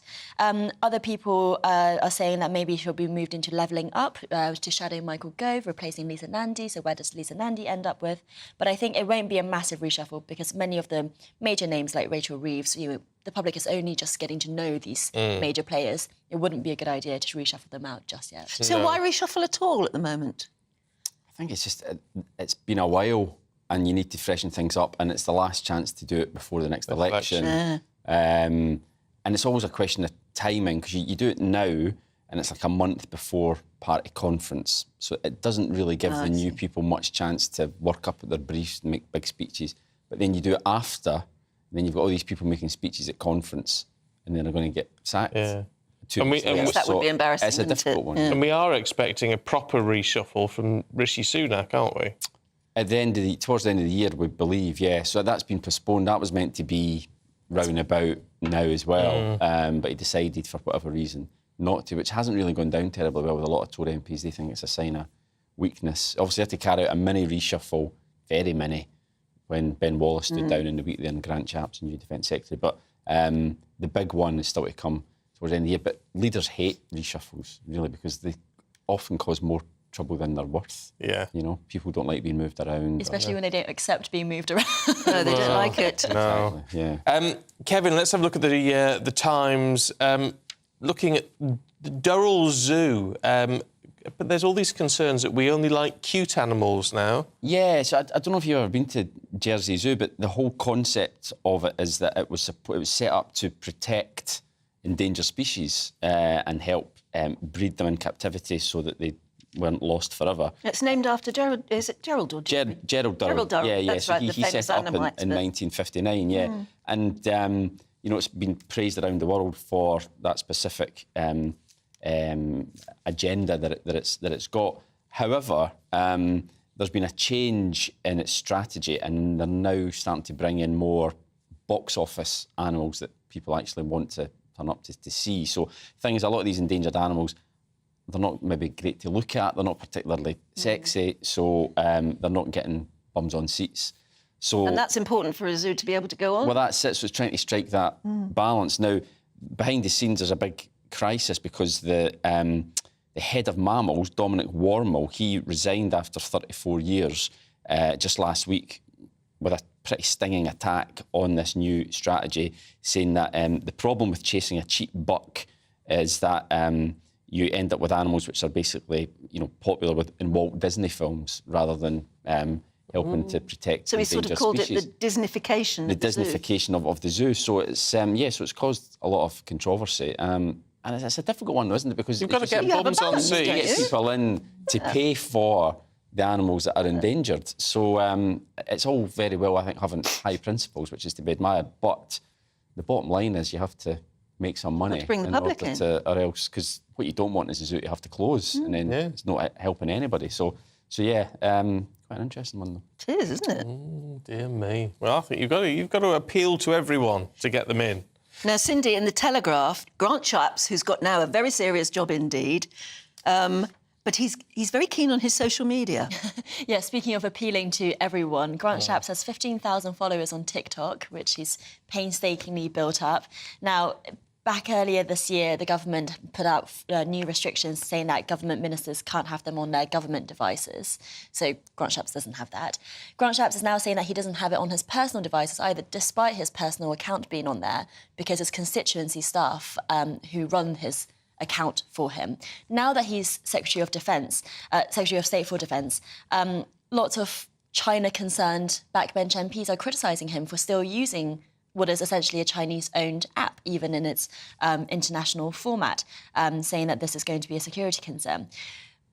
Personally, I think it's OK if he doesn't use it on his government phone and if he's not doing it on his personal phone. The worry with TikTok is that it's tracking your location in particular ways. So, for example, if you are coming in and out of sensitive locations, especially military sites, you don't want that data to be anywhere. I mean, that's totally understandable. But if he doesn't have those on the phones that are on his person, then there is no concern with going onto the app itself and kind of reverse hacking him, as it were, especially if it's not on his phones. And particularly funny is that the Grant Shapps team themselves have said the Ministry of Defence has its own TikTok account, actually. What? Yes. So if it's a problem, then the Ministry of Defence should also delete its own TikTok account. So I think, again, this is one of those things, I think, going back to what Kevin was saying, this appointment has ruffled some feathers. It is not the kind of appointment that a lot of foreign policy, I don't want to say hardliners, but people who are very, very foreign policy, defence concerned, wanted. You know, he's not quite Ben Wallace. So I think there are ways in which to criticise Grant Shapps because it's ruffled some feathers. Yeah. Oh, well, do you know what? I don't know why he just doesn't get rid of it all and save the hassle. It's a serious politician doing on TikTok. He absolutely loves it. He loves it. He's very much...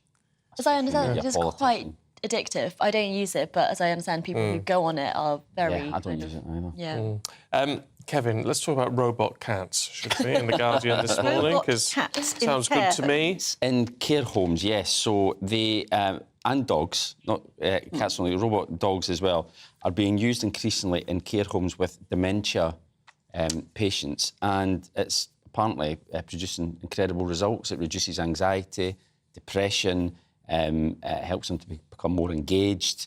And it's just become a very positive influence in these care Why homes. robot cats and dogs? Why not real ones? Because I thought they did bring animals into care homes. They do, that's right. Stroking an animal, we all know that actually takes the anxiety away very quickly. Like stress animals, aren't they? But these look like they look like sort of soft toys. Yeah. So they were originally. Do they actually purr? Yeah, they purr when you sort of stroke it. The dogs bark. Apparently, the dogs are less popular than the cats. Well, probably for that reason. Sound that if it's barking at you. You want to calm down.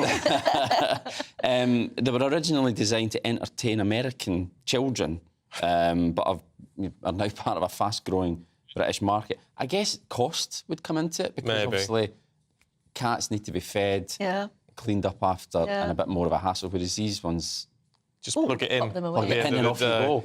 Well, weird idea. We need to leave it there, sadly, but we will see you a little bit later on, Cindy. Kevin, thank you.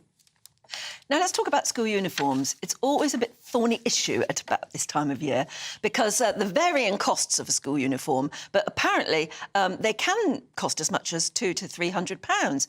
And that's a lot of money to fork out if you're already struggling with the cost of living crisis. Yeah, clothes banks have been set up across the country to help struggling families, apparently. And our North West of England reporter, Sophie Reaper, went to one in Warrington. As the start of another school year approaches, some will mourn the end of summer, while others will celebrate pupils returning to the classroom. But for many parents up and down the UK, the start of September will mean fresh financial concerns, as the prospect of affording a brand new school uniform becomes a grim reality. It is an expensive time and it can be stressful with the cost of living as it is at the moment, and being a single parent of two, it is a costly time to buy all the uniform that they both will need for primary school and high school. I met Estelle at a uniform bank in Warrington. She'd come in to try and get some items for her daughter ahead of the new school year. I asked her what she thought of the preconceptions that often come with accepting this kind of help. I don't think there should be any stigma really, because it's something that should be available to everybody, people of all classes and walks of life. because it is very helpful. And even though I do work full-time myself, I am a single parent of 2, and it is hard trying to provide everything that they're going to need for school and also in everyday life. Whether it's a blazer, a PE kit, shirts, pants, shoes, even just some new socks, the cost of a brand new school uniform all adds up. And that's why, for parents who might be struggling, uniform banks like this one could lend a helping hand. Average uniform for a child is £200 to £300. You know, we're here for everyone. It's not just for people who might be food bank service users. Like I say, you know, the cost of living crisis, it's hitting everybody. On just one day here this week, they gave out almost 200 items of uniform, both generic and branded to specific local schools. But as costs go up, it's become harder than ever for parents to manage this annual expense. About 18 months ago, there was some legislation passed through in Parliament regarding the debranding of school uniform, and for me, I think that's an essential movement forwards. You know, children and their families are forced to buy this uniform, otherwise they're kind of ostracised from their school. Statutory guidance does exist to limit the price of schoolwear, but as the cost of living crisis continues to bite, many families may be forced to turn to their local uniform bank this September. Sophie Reaper, GB News. I mean, I must say, having brought up 4 sons, and school uniform can be, but quite expensive. But we've always had a second-hand uniform shop in every school they've ever been to. Yeah. And I've always used it, and then contribute to it when they grow out of it. Yeah. We only had to sort of buy a jumper and a pair of trousers. Yeah, exactly. It was things like blazers that got very expensive, but a lot of schools just don't do blazers anymore. No. But anyway, but if you're struggling with that, let us know this morning. Let's see what the weather's going to do for you, should we? Here's Aidan. Looks like things are heating up. Boxed boilers, proud sponsors of weather on GB News. Hello, a very good morning to you. It's Aidan McGivern here from the Met Office with the GB News forecast. It's that time of year. Foggy mornings are becoming more and more common, but don't despair if you've got the low cloud, the mist, the fog this morning. It is going to brighten up. It's going to turn increasingly sunny and increasingly warm over the next few days. It's not to say it won't be entirely dry this afternoon. Once the cloud does lift and bubble up, there'll be a few showers across England and Wales. Scotland and Northern Ireland drier with some sunny spells away from the far northwest of Scotland, where it will turn breezier and cloudier into the afternoon. Feeling cool here.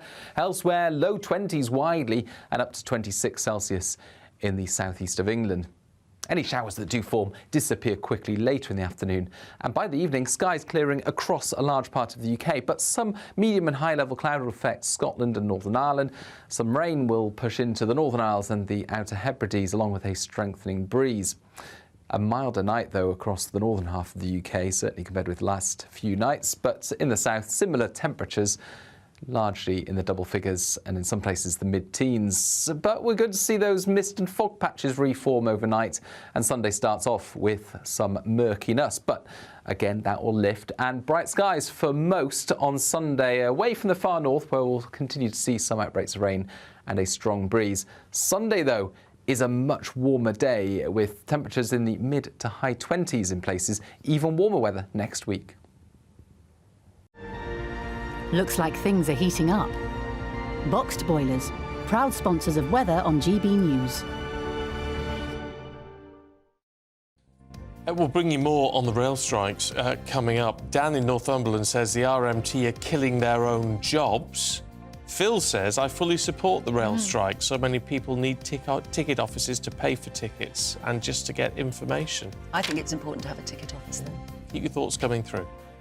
What you get for breakfast is something that, if we do our jobs right, you will wake up to news that you didn't know the night before. It's a conversation. It's not just me and Eamon. We want to get to know you, and we want you to get to know us. From 6, it's Breakfast with Eamon and Isabel. Monday to Thursdays on GB News, Britain's news channel. Westminster is going around in ever-decreasing circles, followed by the media. Britain is broken. How on earth did we get into this mess? But more importantly, how do we get out of it. Join me at 7 p.m, Mondays to Thursdays on Farage, here on GB News. We will have open, rational debate. We've got to work out how Britain moves forward from this. Join us here on GB News, the People's Channel. Britain is watching.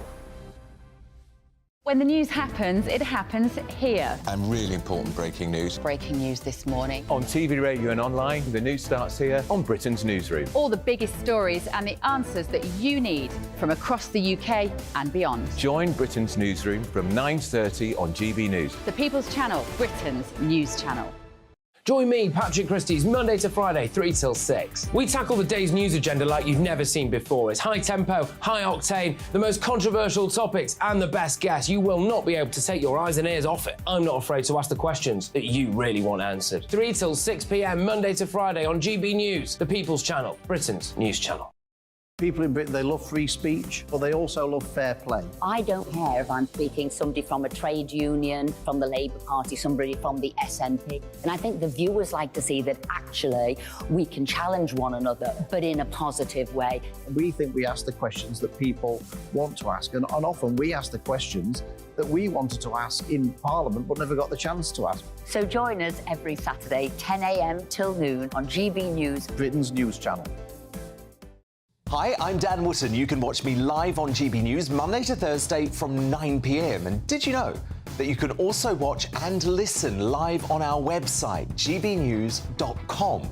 You'll always be up to date on the latest breaking news, as well as enjoying the best stories, opinions and shows. You can even join the debate under our live player as you're watching. So head straight to gbnews.com on TV, radio and online. GB News, Britain's news channel.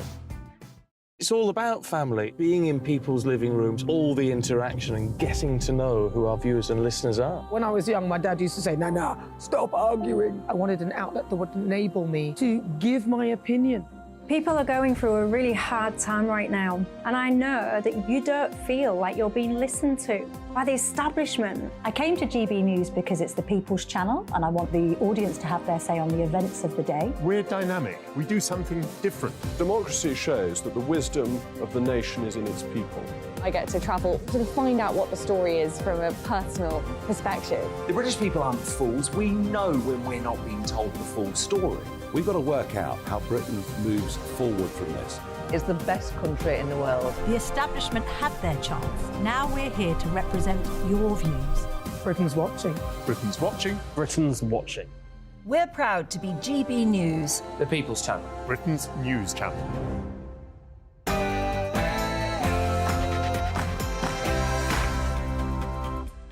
Good morning, it's 8 o'clock on Saturday, the 2nd of September. Today, Mohammed Al-Fayed has died, the controversial businessman and father of Dodi, who was killed in the car crash with Princess Diana, has passed away at the age of 94.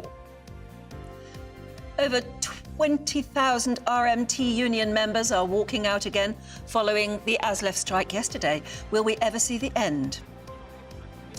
Can you afford a school uniform this year? More parents say they're struggling to do that ahead of term starting next week. And the all-important weather, of course, with Aidan. It might be a misty start out there for many of us this morning, but I can promise sunnier and warmer weather for most of us over the next few days. Morning, I'm Stephen Dixon. And I'm Anne Diamond, and this is Breakfast on GB News.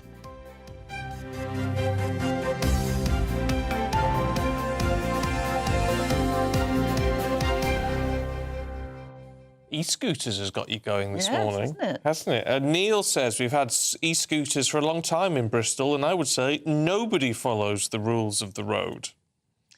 Yeah, well, Stephen Bromley says, surely if an e-scooter is ridden on the road, then as a matter of law, the rider should wear a helmet and have insurance because it is a motorised vehicle. Leslie says, I don't use one, I think I'm too old. Yeah, never too old, Leslie. But I love that others in the city can move about without using a car. I love that teenagers can get around to see their friends without parents having to drive them. Reethy says, I quite agree that helmets should be compulsory for cyclists and e-scooterists. I hate e-scooters, mainly because I have to dodge them on our pavements when I'm walking the dog. They shouldn't be on the pavement if it's a motorised vehicle, should it? Well, no, but they are. I mean, that's the thing. People do. Would you want them on the roads? Gary says, I would say pedestrians and cyclists, cyclists and cars and scooters should never share the same spaces. They just don't get on with one another. No, we just don't have wide enough roads to accommodate different lanes for different things. I mean, there are parts of London, not that I drive in London very often now, but there are parts when you sort of head into Westminster and the cycle lanes are sort of very wide and you have a job to get the car through. Yeah, I mean, it causes absolute chaos. So, like I said, particularly in London, because the streets are so old, aren't they? They're just not wide enough to have enough lanes for enough different things. Yeah. Christine says e-scooters are an absolute menace. They disregard pedestrians and they ride too fast on the paths and on the roads. Keith says most scooters only do 12 miles an hour. That sounds fast to me on a scooter, because you're very unprotected. It's not like being in a car or even on a motorbike. Yeah, no, it does sound pretty fast, to be fair. And also, we were talking about pensions and how important it is to get started when you're young. Rob in Folkestone says younger people should think about the fact a state pension is only around £180 a week. You've got to start pushing cash into some sort of private pension and have fewer holidays. Yes, not a lot of sympathy for the youngsters. Ben says the growth of the last 75 years or so can't continue. We'll be lucky if our pensions will be worth anything if that happens. Yeah, that's the trouble. Pensions are. We're all getting older and lasting longer, aren't we? And fingers crossed. I mean, the whole pension system was sort of designed around retiring at 60 and probably only living another 10 years. Yeah, 3 years and 10, wasn't it? Really, that's right. It's that old thing. And the way we pay into pensions now simply won't keep you going into your 90s. No, mind you, my pension's all set up for. That's depressing, though, when you do it, isn't it? So my pension's all set up so I can start claiming it at 60 till 90. If I'm not dead by 90, I've got a problem. Yes. So I don't know what to do. But you've got a younger husband to look after you then, haven't you? Oh, well, yeah. Yeah, that's true. Fair point. Might keep me going a That's couple an of years. investment. Might keep me going a couple of years longer. Yeah. Anyway, there's a thought. Let's have a look at our main story for you this morning, and it's all about Mohammed Al-Fayed, the Egyptian-born businessman who owned, amongst other things, Harrods and Fulham Football Club, has died at the age of 94. In fact, there was a lovely statement put out by Fulham Football Club. They paid tribute to their former owner and chairman. Of course, part of the reason why he's a well-known figure is because of his son, Dodi, who was dating Princess Diana at the time of their deaths, which was 26 years ago. Almost 26 years to the day since they died in Paris. Joining us now, friend of the programme, former Chief Secretary to the Treasury and a man who knew Mohammed Al-Fayed well, David Mellor. Morning, David. Good morning. What's your reaction? I must say, I knew Mohammed Al-Fayed too, and I feel sad. Well, I don't feel remotely sad. Fayed died aged 94, which proves that the good die young, you know. And I think that he was a deeply corrupt man who specialised in corrupting others. And a number of members of Parliament were brought down by him because of the peculiar British rule that it was not a crime to offer a bribe to a member of Parliament, but it was a crime for the member of Parliament to take it. He was a serial liar, you know, a competition between him and Boris as to who was the worst liar you'd ever met would have been a very interesting one, actually. But let me just give you a few examples that still make me laugh, although they weren't very funny. When Fayed, of course, who called himself Al-Fayed to give himself a bit of class, was trying to buy Harrods, he had to prove his wealth. Now, we know that his wealth came from money borrowed from the Sultan of Brunei for reasons that were not fully disclosed to the Sultan of Brunei. And what he hoped to do was to be able to buy Harrods and then take out loans based on Harrods and repay the Sultan. And he was a master at doing that kind of thing. And when he was asked, and I checked this out because Professor Sir Rowland Smith was the chairman of the company that owned Harrods, and he was a friend of mine. And I remember putting to him that it had emerged subsequently that Fayed, who owned the Ritz Hotel, not the one in London, but the one in Paris, had apparently claimed, as how he was establishing his wealth, that he owned the rights to Ritz crackers. Remember Ritz crackers? Oh, yes. And they had to pay him, the manufacturers of Ritz crackers, had to pay him a licensing fee in order to be able to use that name. And that was, one of his sources of great wealth. I mean, rubbish from beginning to end. But I said to Roland Smith, did you and your board believe him? And he said, yes. I mean, he was certainly a good wheeler dealer, if nothing else. Oh, no, I think he was worse than that. You could be a wheeler dealer, but honest. I think that Fayed was fundamentally dishonest. And he really was somebody who, of course, was almost too dishonest for his own good. I mean, he couldn't even get a British passport. Almost anybody these days can get a British passport, but Fayed couldn't. And I think the trail of corruption that he left, you see, I was told very early on by a very, very senior person, if you've got any sense, David, you will not have anything to do with Fayed. And if you have to see him in the course of business, you do not accept any hospitality and you just stay away. And I'm not always the wisest of people, but I took that advice. Others who did not fell into his trap. And a number, I'm not going to embarrass these people, one or two of them were friends of mine. So there's no point in raking over their misery. But a number of members of Parliament had their lives destroyed by Fayed, who was totally cynical about it and who didn't care what effect he had on other people. And I also feel that Princess Diana would still be alive if it wasn't for Fayed. What Fayed did was offer her the thing that he recognized with that instinctive recognition. The corrupter of people knows what people want and need to be corrupted. What she needed was some replication of the way of life she'd had as a member of the royal family. So she was lavished with everything, of course, including chauffeur-driven cars and all the rest of it. And of course, she ends up in a Mohammed Fayed-provided chauffeur-driven car, driven by a man called Henri Paul, who was high as a kite, and he couldn't manage getting down into that underpass in Paris, and the rest is a tragic history. But if she hadn't fallen in to the grip of Fayed, she'd be alive today. But it wasn't just Princess Diana, was it? He did a lot of charitable things, which got him talking to people like the Queen. Lots of pictures in today's newspapers of him hobnobbing with all sorts of celebrities, but very much inside the royal enclave. Yes, although I know for a fact that they didn't approve of him, and there was a great deal of concern that the kind of protection he was offering her was not adequate. But of course, they had only themselves to blame, the royal family, on that, because she effectively tried to break away. And so nature abhors a vacuum, and into that vacuum went Fayed, but a mountebank, but a man who was extremely good at getting people to believe that he was what he wasn't. That's the fact of it. He was never even, until later on, that rich.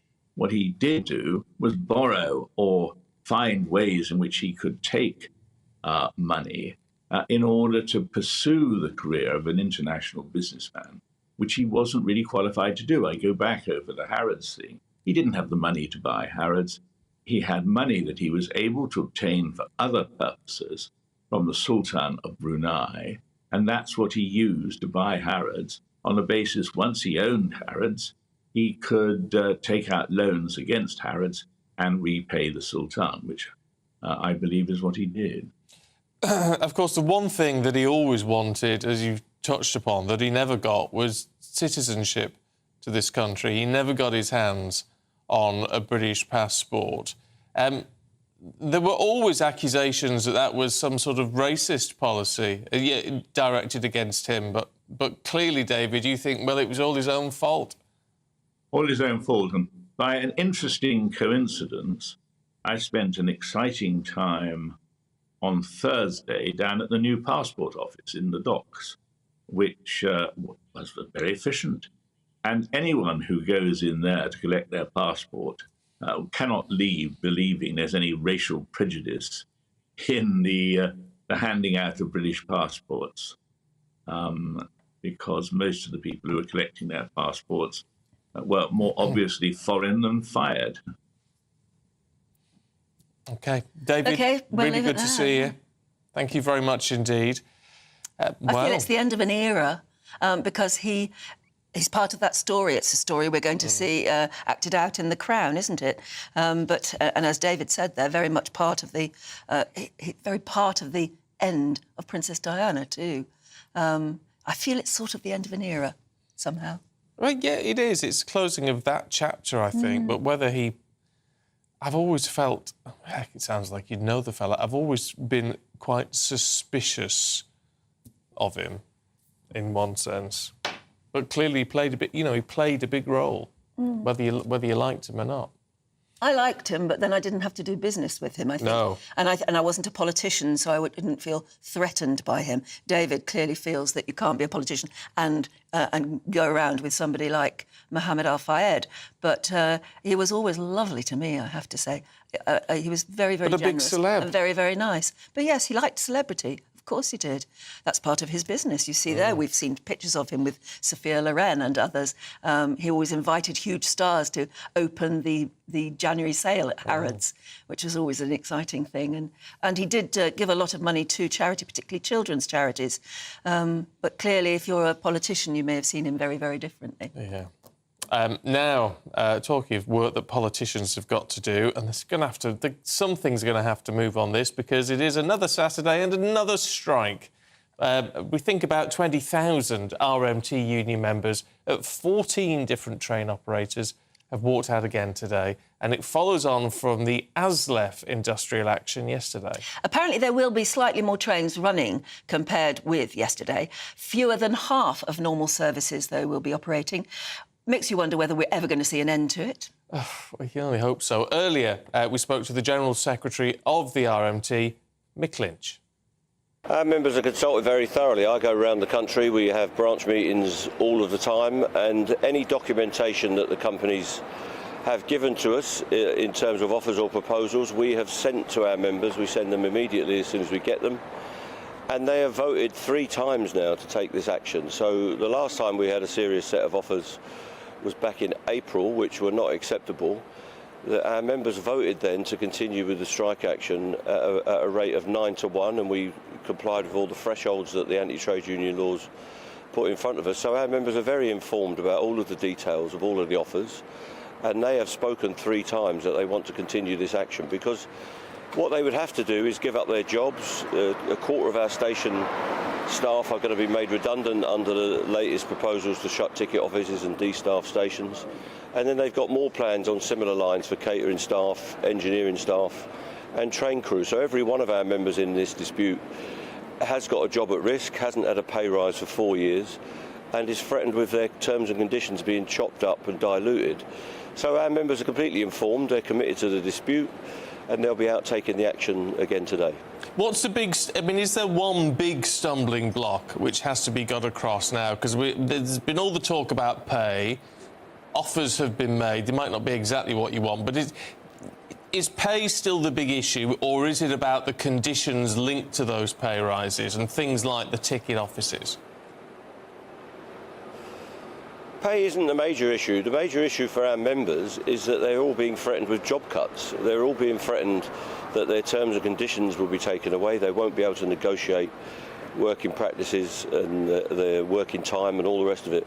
So there are a whole host of conditions that have been put on to a very modest pay award. That's the best I can describe it. What we've been told we can have is 9% over 4 years. We haven't had a deal for 4 years, and all that's been offered is 9%, but we can only get that 9% if we agree to cutting thousands of jobs out of the system, to cutting back on the systems, the accessibility and the viability for many groups of travellers who won't be able to travel in the future. That's why disabled groups and visually impaired people and hearing groups and women's groups have been out so strongly in the last few weeks about the destaffing of stations. 500,000 people have responded to that cuts programme that the Tory government have put in. So there's a lot of issues at stake. If there was a simple pay award available, we would have a look at it, but we've never been made a pay award, a pay offer on its own. It's all conditional on cutting jobs, and of course if you don't have a job you don't get a pay rise, and the company has said that only those people that stay with the railway will get any pay increase. So people that will be let go, if you like, or made redundant will have no pay award. So there's a lot of serious issues, and you can't just say, oh, this is a pay deal in those simple terms, because there's no pay available unless our members pay for it themselves through their jobs and conditions. And that was Mick Lynch there of the RMT.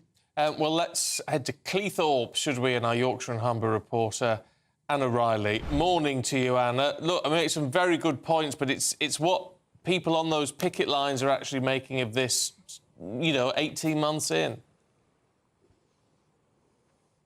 Good morning. Yes, this is the 25th consecutive day of strike action now from the RMT, and as we were hearing from Mick Lynch there, it's not just about pay, but it's about conditions as well. Now, I'm joined on the picket line. You can see here there's RMT members, and there's also the regional organiser for Yorkshire and Lincolnshire for the RMT, Gaz Jackson.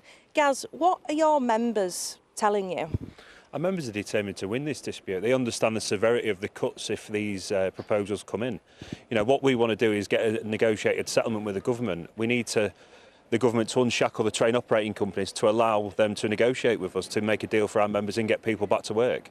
Yeah, and we were hearing earlier, it's about keeping your jobs, isn't it? Pay is important, but it doesn't matter what you're being paid if you've not got a job at the end of it. Well, it could offer us a 50% pay rise, but what would it matter if we've only got job security till the end of this year? It doesn't matter. So what we need to do first is make sure the jobs are secure, and then we can start talking about the pay afterwards. Yeah, and what are these conditions that are potentially being imposed that you're fighting against? Yeah, so there's so many red lines in the deal that the government gave us in December. One of the main ones being the ticket office closures. So if we agree to this deal, it'll close every ticket office in the country, and we're not going to do that.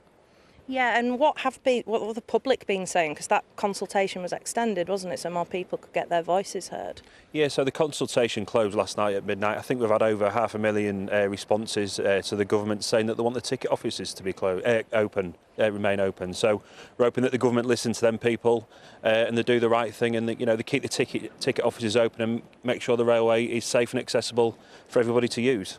But just how long can this dispute go on for? How long can your members still come out on the picket lines? Well, we've delivered 3 ballot mandates, and every time they've got stronger, so our members are showing that they're determined to win this dispute. So we'll go on as long as they want us to. They understand the severity of the cuts that are going to come their way, the railway's way, if we don't carry on. We want a safe, accessible and also an affordable railway for everybody to use. And what would you say to passengers who are caught in the middle of all this? It's been going on since June last year now. This weekend they're going to be impacted heavily. They'll be coming back from football matches. It's the last weekend before going back to school for many children. What would you say to passengers who are inconvenienced yet again? We understand the inconvenience, and these people are out on strike for a reason. We're not doing it for a laugh. 25 days of industrial action. These people have lost a lot of money. We understand people's disruption, and we appreciate and we apologise for that, but it'll be even worse when we don't have a railway system that people will be able to use going forward. Thank you, Gaz. Thank you for speaking to us this morning. So that's the view from the picket line here on Cleethorpes about this ongoing rail strike action. OK, Anna, thanks very much indeed. Daff in Portsmouth's been in touch. Morning, Daff. Says, I'm as fed up as anyone with the whole strike culture, but as someone who uses the trains for leisure travel, I wouldn't feel safe or confident using a totally automated station by myself. So with the strikers on I that sort one. of agree with the ticket office thing. When you're on a station, you'd like to see somebody representing the railway, don't you? It doesn't mean there won't be people out and about. There just won't be the ticket offices. You'd hope you just use a machine. or whatever. What people out and about would there be? You don't get porters anymore, or used to get station managers, didn't you? You get people by the barriers and all that sort of thing even now. Depends on how big the station is, doesn't it? Yeah, well, yeah, that's the point. Susan says, I don't understand how these people can afford to strike for so long in a cost of living crisis. Pamela says the strikes are political, not just about the money. But Tony in Suffolk about Mick Lynch says he comes across very well. I'd sooner trust him than an out-of-touch, overpaid, on-a-jolly government minister. On-a-jolly? Oh, well, I don't know about government ministers on jollies. I certainly know a few MPs on jollies. But it's a different story. I was going to say, define a jolly. I could write a book. These all-party parliamentary groups to... heading off I see, yes, wherever. off to, yeah. Oh, I think we all need to visit Turkey. Yeah. Let's twin this town with somewhere in, I don't know. Very important that we all visit Bali and then Thailand. Yeah. A lot of that going on, there is, yeah. And that makes me very angry. But that's another story. Anyway, who needs Thailand? We've got a heat wave heading to the UK. Apparently. This coming week. That warm feeling inside. From Boxed Boilers, proud sponsors of weather on GB News. Hello, a very good morning to you. It's Aidan McGivern here from the Met Office with the GB News forecast. It's that time of year. Foggy mornings are becoming more and more common, but don't despair if you've got the low cloud, the mist, the fog. This morning it is going to brighten up. It's going to turn increasingly sunny and increasingly warm over the next few days. It's not to say it won't be entirely dry this afternoon. Once the cloud does lift and bubble up, there'll be a few showers across England and Wales. Scotland and Northern Ireland drier with some sunny spells away from the far northwest of Scotland, where it will turn breezier and cloudier into the afternoon. Feeling cool here. Elsewhere, low 20s widely and up to 26 Celsius in the southeast of England. Any showers that do form disappear quickly later in the afternoon, and by the evening, skies clearing across a large part of the UK, but some medium and high-level cloud will affect Scotland and Northern Ireland. Some rain will push into the Northern Isles and the Outer Hebrides, along with a strengthening breeze. A milder night, though, across the northern half of the UK, certainly compared with last few nights, but in the south, similar temperatures, largely in the double figures and in some places the mid-teens. But we're good to see those mist and fog patches reform overnight, and Sunday starts off with some murkiness. But again, that will lift, and bright skies for most on Sunday, away from the far north, where we'll continue to see some outbreaks of rain and a strong breeze. Sunday, though, is a much warmer day, with temperatures in the mid to high 20s in places, even warmer weather next week. That warm feeling inside. From Boxed Boilers, proud sponsors of weather on GB News. Everything you need to know about space. Well, bits and bobs anyway. India's latest space launch has taken place this morning. Great from a science perspective. What about all the aid we give India? Raises a lot of questions. This September, the GB News family is back together. From breakfast, right across the day, breaking the latest stories, and every evening. And don't forget the weekend. We've got the whole of the UK covered. Every week, we'll be hearing your views from up and down the country, with fun, lively and intelligent conversation with the biggest guests. This September, we'll meet Chris and John. Thank you for choosing GB News. We're proud to be Britain's news channel. The Live Desk with me, Mark Longhurst. And me, Pip Thompson. It's here Monday to Friday on GB News. From midday, we'll bring you the news as it breaks, whenever it's happening and wherever it's happening, from across the UK and around the world. Refreshing, feisty, but with a bit of fun too. If it matters to you, we'll have it covered on TV, radio and online. Join the Live Desk on GB News, the People's Channel, Britain's news channel. So Jubes and Kerr, we tackle the issues of the day with real robust debate, both sides of the fence, battling it out with me in the middle with my forthright opinions and views. And often really interesting things happen because you start with a position and then by the end of the debate you find actually, well, I might not have thought about that one. What we need in this country is 2 new political parties. You should maybe think about doing a 2024 calendar.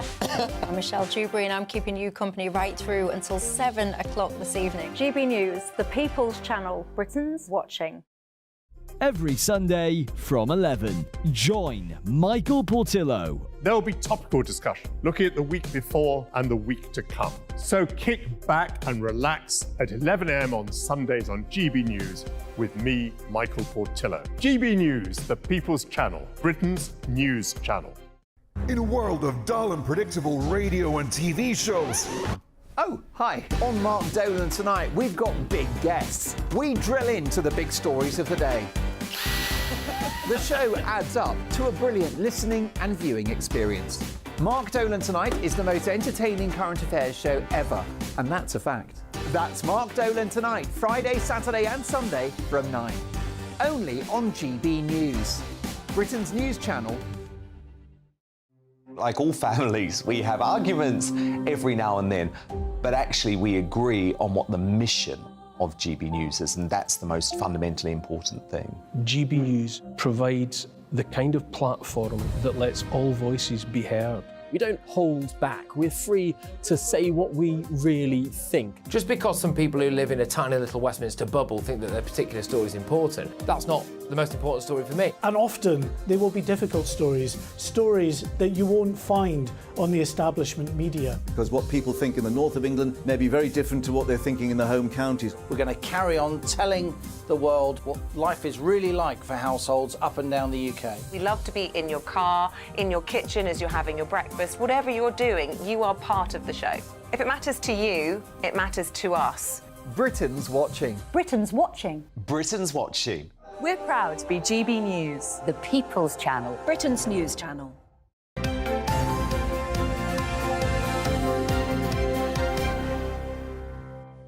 8:28 morning. This is Breakfast with Stephen and Anne. Time to go through the sport now with Aidan McGee, who joins us. Hi. Good morning to you both. Good to see you. So, deadlines, transfer deadlines, are all over the place, aren't they? They are indeed. I thought it was yesterday. Yes, it's late last night. There are 1 or 2 deals that we ratified today in the Premier League. But the problem is, Anne, it's not standardised across the whole of the world. So Saudi's deadline, the Saudi Arabian deadline, doesn't end until September the 7th. So this is why the Premier League managers are giving off, because it means that their deadline to sign players finished last night. But in theory, Saudi could take a player up until September the 7th, but you wouldn't be able to replace them now. Fascinating last night. The spending went up to £2.3 billion last night over the window. That's a record for the Premier League.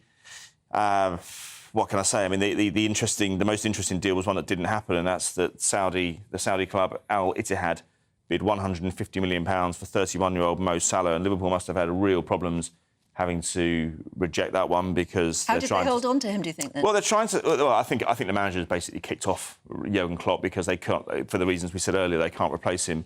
They started the season already. It would involve massive upheaval to their plans. He has 2 years left on his contract, so in theory, they could wait until next summer and do what Tottenham did with Harry Kane and realise some value with 1 year to go. But nonetheless... He must be furious then, Salah, though, because it'd be a big payday for him. It would, but apparently he did want to go. I mean, the talks have been going on for weeks. I mean, he was going to be earning over £2 million a week. So he currently earns... Sorry, what? £2 million a week. Yeah. He's on £300,000 a week at Liverpool at the moment. So he's not. It becomes almost offensive to talk it, doesn't it? It does. I mean, you said the GDP of a small country last week. We're getting towards GDP of a large country at this rate. Yeah. £2 million quid a week. I can't get my head around it. Well, it's not bad at 31. God. You see, Liverpool has been nominally put up for sale last autumn because the cost of borrowing has got so high. This would have ironed out some of those problems. So I think Liverpool would have had to think long and hard, but it still could go ahead. They're going to increase their bid to £200 million, according to the Daily Mail. That's that's over the course of the start of next week. And I wonder, that's going to really test Liverpool's resolve. How long can they hold out, Anne, when suddenly the money keeps going up and up and up? 25%, that will have gone up in He'll just be a few paying days. quite high tax on that, I suppose, won't he? So, Not in ka-ching for the don't not in think- Saudi no, I'm not Arabia. Saudi, no, not in Oh, no, Saudi, of no. course that's true. I don't think he will. I don't think he will. It's astonishing. We saw Mason Greenwood leave. Wow. You still thinking about 2 million a week? I'm not angry about it. No, you're jealous. I'm just jealous. Yeah, that's what Leo join the club. Because you just work, you'd do a month's work, wouldn't you? And then just say, I've had enough now, pack it in. We'd do a day's work, wouldn't you? Oh, no. It's more than I do anyway, some would say. But no, maybe I'd do a year. I was going to say, I mean, if you like playing football, I suppose. But... Mason Greenwood moved from Manchester United on loan to Getafe in Spain last night. That was done quite... that was on the QT. It was on the QT, I think, yeah, but very interesting because they only loaned him. I think that Manchester United, this tells me, knowing football as I do, that they haven't given up hope of reintegrating a very young, talented player back into the squad. Things do move on. As you said in the off-camera, the rule of law has to be upheld at some times. He's not been found guilty of anything. And as a young man, maybe he should be given a chance to relearn. The problem is we just heard all those details, didn't we? In the era of social media, we heard it all before it went anywhere near a courtroom. So it's a difficult one for Manchester United. They will have consulted their sponsors, but I think that's a kind of medium-term solution for now, getting him into Spain and seeing how he does. I mean, he hasn't played for 15 months, Stephen, so there's no guarantee that he returns to the level that he was previously. It's a good chance for Manchester United to take a look at him and see how he gets on. But, yeah, £2.3 billion yesterday. I mean, we used to go mad in my days covering it 10 years ago when it used to hit 300-400 million. I mean, we never thought it would surpass that. Billion. Where does it stop? It's got to stop somewhere. Exactly. When will it end? Luton Town didn't do so well. No, they didn't. Your friend Nick Owen would be a bit upset, but they gave a good account of themselves. They scored a first goal at the Kenilworth Road in 30 years in the Premier League, but they were outdone by West Ham in the end. But big night last night. It was absolutely bursting, Kenilworth Road. I mean, it helps it only holds about 11,000. But they've had to. It's their first home game because they had to rearrange some of it because the ground improvements weren't quite done. But a huge game for them. But West Ham, top of the league, 10 points from their first 4 games. Jared Bowen, 3 goals on the road this season. Really well done to him. And you have to wonder why he wasn't called up by Gareth Southgate really on Thursday. Jared Bowen, he's been knocking on the door for a long time. There were some players who got into that squad who hadn't played a minute of football this season. He's very loyal to the ones who've done well from him in the past, but you wonder how long he can keep ignoring Jared Bowen because he's playing so well. Yeah, you've got to get some new talent in as well, haven't you? Yeah, I think so. I mean, how long can you make the argument that Harry Maguire, having played, had been out of favour with Man United since the start of last season, can keep getting in the squad on the basis that he had a good tournament a couple of years ago or even last year? I suppose if you're Gareth Southgate, you might think, well, that means that if any player playing well for me is dropped by his club, I can't pick him. Therefore, I'm transferring the authority to club managers to dictate the fortunes of my players. And I think I can understand if he's done well for you, then you would pick him. So I can see both sides, but some of those players have played literally 0 minutes this season. Some of them, 1 or 2 of them didn't play much last season, and I wonder how long he can persevere with that. Meanwhile, we've been marking the passing of Mohammed Al-Fayed, and of course he owned Fulham Football Club for a while, and they've paid tribute to him today. They have indeed. They've released a statement. He bought the club in 1997. I think people under 35 will probably know him more for his involvement with Fulham Football Club than his involvement with Harrods, but I remember when he bought the club, they just got promoted from the bottom division. They were always a lower league club when I was growing up. And that's difficult to believe now. It is. They've been in the top. I mean, they've been in the Premier League, or they've been in and around the Premier League since 2001. He got them in. He promised to get them in there in 5 years. He did it in 4. He promised they would be the Manchester United of the South. Didn't quite achieve that, but they did get to a European final. I remember friends of mine when he bought the club in '97. They were happy being this Riverside club in the lower divisions, and they actually handed back their season tickets because they thought, no, we don't want to be a big club spending loads of money. But he brought in Kevin Keegan, of course, and he was really after a passport. And he had a famous song. He had a famous song that he used to sing against the rivals QPR. The fans used to sing, Al-Fayed, he wants to be a Brit, and QPR, you can guess the rest. Oh, right. Oh, there you go. Yeah, so... thanks for sharing that. No, good. They say in their tribute you couldn't possibly write a history of Fulham Football Club without one chapter being devoted to Al-Fayed because... I actually know a guy who's written a book about the site. A friend of mine, Tony Banks from the Daily Express, has released a book very recently about just his time with Fulham. He was there for quite a long time, if you think about it. He didn't sell it, I think, until 2013-14. He was involved since '97, so best part of 20 years there. As I say, European final, solidified in the Premier League, and they're in the Premier League between 2001 and 13 years consecutively, I think it was. So they spent a lot of money as well. But the key thing for him, he wanted to get a passport. And that was why, he wants to be a Brit. But it was, yeah. But didn't he erect a really weird statue of Michael Jackson? Yeah, very weird. Which nobody quite understood, because Jackson had only been to one game. Yeah, that's right.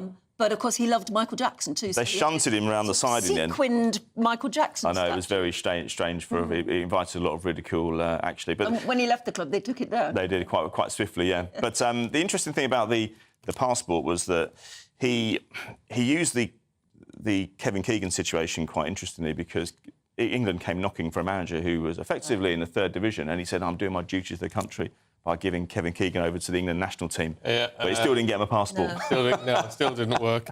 Lovely. Aidan, thank you very much indeed. Good to see you. And we'll be back in a moment looking through the Saturday newspapers. You're watching Breakfast on GB News. What you get for breakfast is something that, if we do our jobs right, you will wake up to news that you didn't know the night before. It's a conversation. It's not just me and Eamon. We want to get to know you, and we want you to get to know us. From 6, it's Breakfast with Eamon and Isabel. Monday to Thursdays on GB News, Britain's news channel. Westminster is going around in ever-decreasing circles, followed by the media. Britain is broken. How on earth did we get into this mess? But more importantly, how do we get out of it? Join me at 7 p.m, Mondays to Thursdays on Farage, here on GB News. We will have open, rational debate. We've got to work out how Britain moves forward from this. Join us here on GB News, the People's Channel. Britain is watching. When the news happens, it happens here. And really important breaking news. Breaking news this morning. On TV, radio and online, the news starts here on Britain's Newsroom. All the biggest stories and the answers that you need from across the UK and beyond. Join Britain's Newsroom from 9:30 on GB News. The People's Channel, Britain's news channel.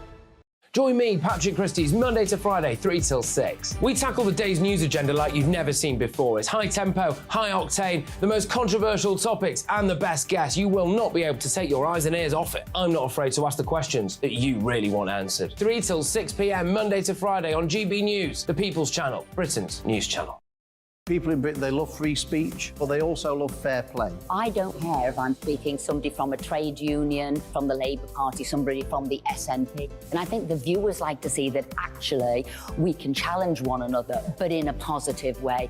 We think we ask the questions that people want to ask, and often we ask the questions that we wanted to ask in Parliament but never got the chance to ask. So join us every Saturday, 10 a.m. till noon on GB News, Britain's news channel.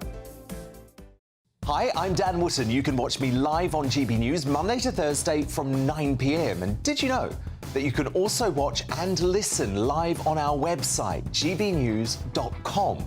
You'll always be up to date on the latest breaking news, as well as enjoying the best stories, opinions and shows. You can even join the debate under our live player as you're watching. So head straight to gbnews.com on TV, radio and online. GB News, Britain's news channel. It's all about family, being in people's living rooms, all the interaction and getting to know who our viewers and listeners are. When I was young, my dad used to say, "Nah, stop arguing." I wanted an outlet that would enable me to give my opinion. People are going through a really hard time right now, and I know that you don't feel like you're being listened to by the establishment. I came to GB News because it's the People's Channel, and I want the audience to have their say on the events of the day. We're dynamic. We do something different. Democracy shows that the wisdom of the nation is in its people. I get to travel to find out what the story is from a personal perspective. The British people aren't fools. We know when we're not being told the full story. We've got to work out how Britain moves forward from this.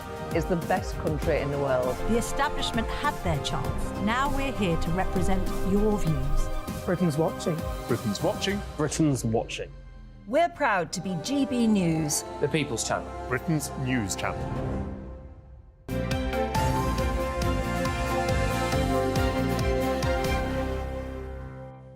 Time for the papers this morning, and joining us today, assistant editor of The Spectator, Cindy Yu, and political editor of HuffPost UK, Kevin Schofield. Good morning to you both. Let's start, Cindy, with a little bit of IVF in The Guardian, where they're saying... it's getting too expensive. Yes, people having to go abroad for it. Yeah, so one Greek clinic has seen a 20% increase in Britain, in British clients for that particular clinic. Other places are Turkey or the Czech Republic, where it's just a bit cheaper, even with travel and accommodation costs taken into account, than to get IVF privately in the UK. Now, obviously you can do it on the NHS, but it's a bit of a postcode lottery in this country where the criteria, whether or not you have a partner, how old you are, what your weight is, how many cycles you've already gone through, all of that, there are national standards for, but actually the provision depends on where you are, even postcode by postcode, which means that if you miss out on the NHS one, you want to go private, it's probably just cheaper to go to Greece. But that, again, raises its own all sorts of problems. How expensive is it if you have to pay for it privately in the UK? Well, so I tried to look this up, and it seemed like there's a massive discrepancy. It also depends on whether or not you need to donate egg, or if you need, how many cycles you need, because if it might succeed on a first round, or it might not for multiple rounds. So then that really racks up, basically. But I think it's somewhere at least £3,000, but it could be much more as well. Much more, usually, yeah. I hate to sound controversial. I don't agree with it being on the NHS at all. Don't agree with it. And I know people who've done it on the NHS, and so it's not like I'm not sympathetic to the cause. I just don't think that's what the NHS is there for. When we're tight on money. If we were rolling in cash, fine.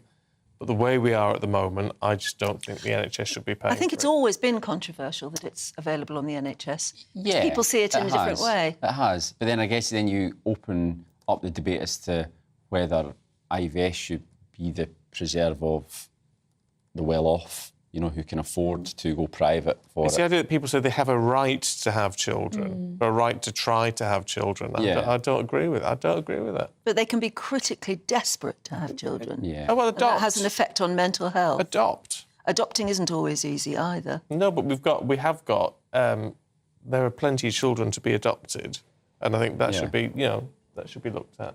I mean, I agree. that's me. I don't have kids, The so, NHS is in... No, but that's why you've thought about it in terms of whether or not it's a right, right? I mean, there are lots of things available. I mean, the argument goes right back down to should the NHS treat somebody who's just broken their leg playing rugby? You could argue that that is... It's, they chose to play a dangerous sport. But I mean, that's the trouble. The argument goes all the way down to that sort of thing. Yeah, I mean, for lots of couples, I mean, they are, so desperate for children. It's an interesting debate, though. You're right, at a time of finite resources, whether that's done. But, I mean, I tend to think it probably is, because it just means so much to these families who, unfortunately, can't conceive any other way.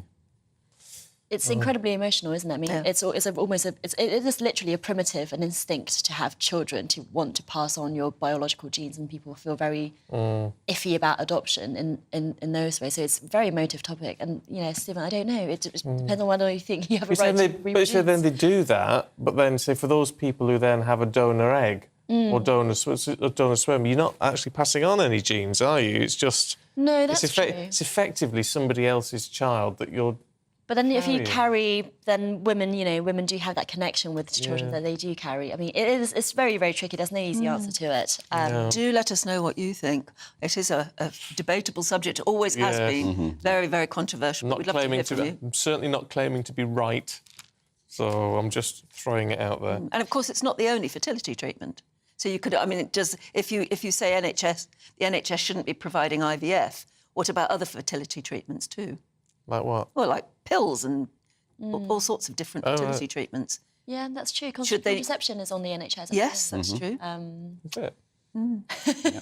So, who knew? Big subject. Who knew? gbviews@gbnews.com. Yes, you opened up quite a debate there. Fair point, well made.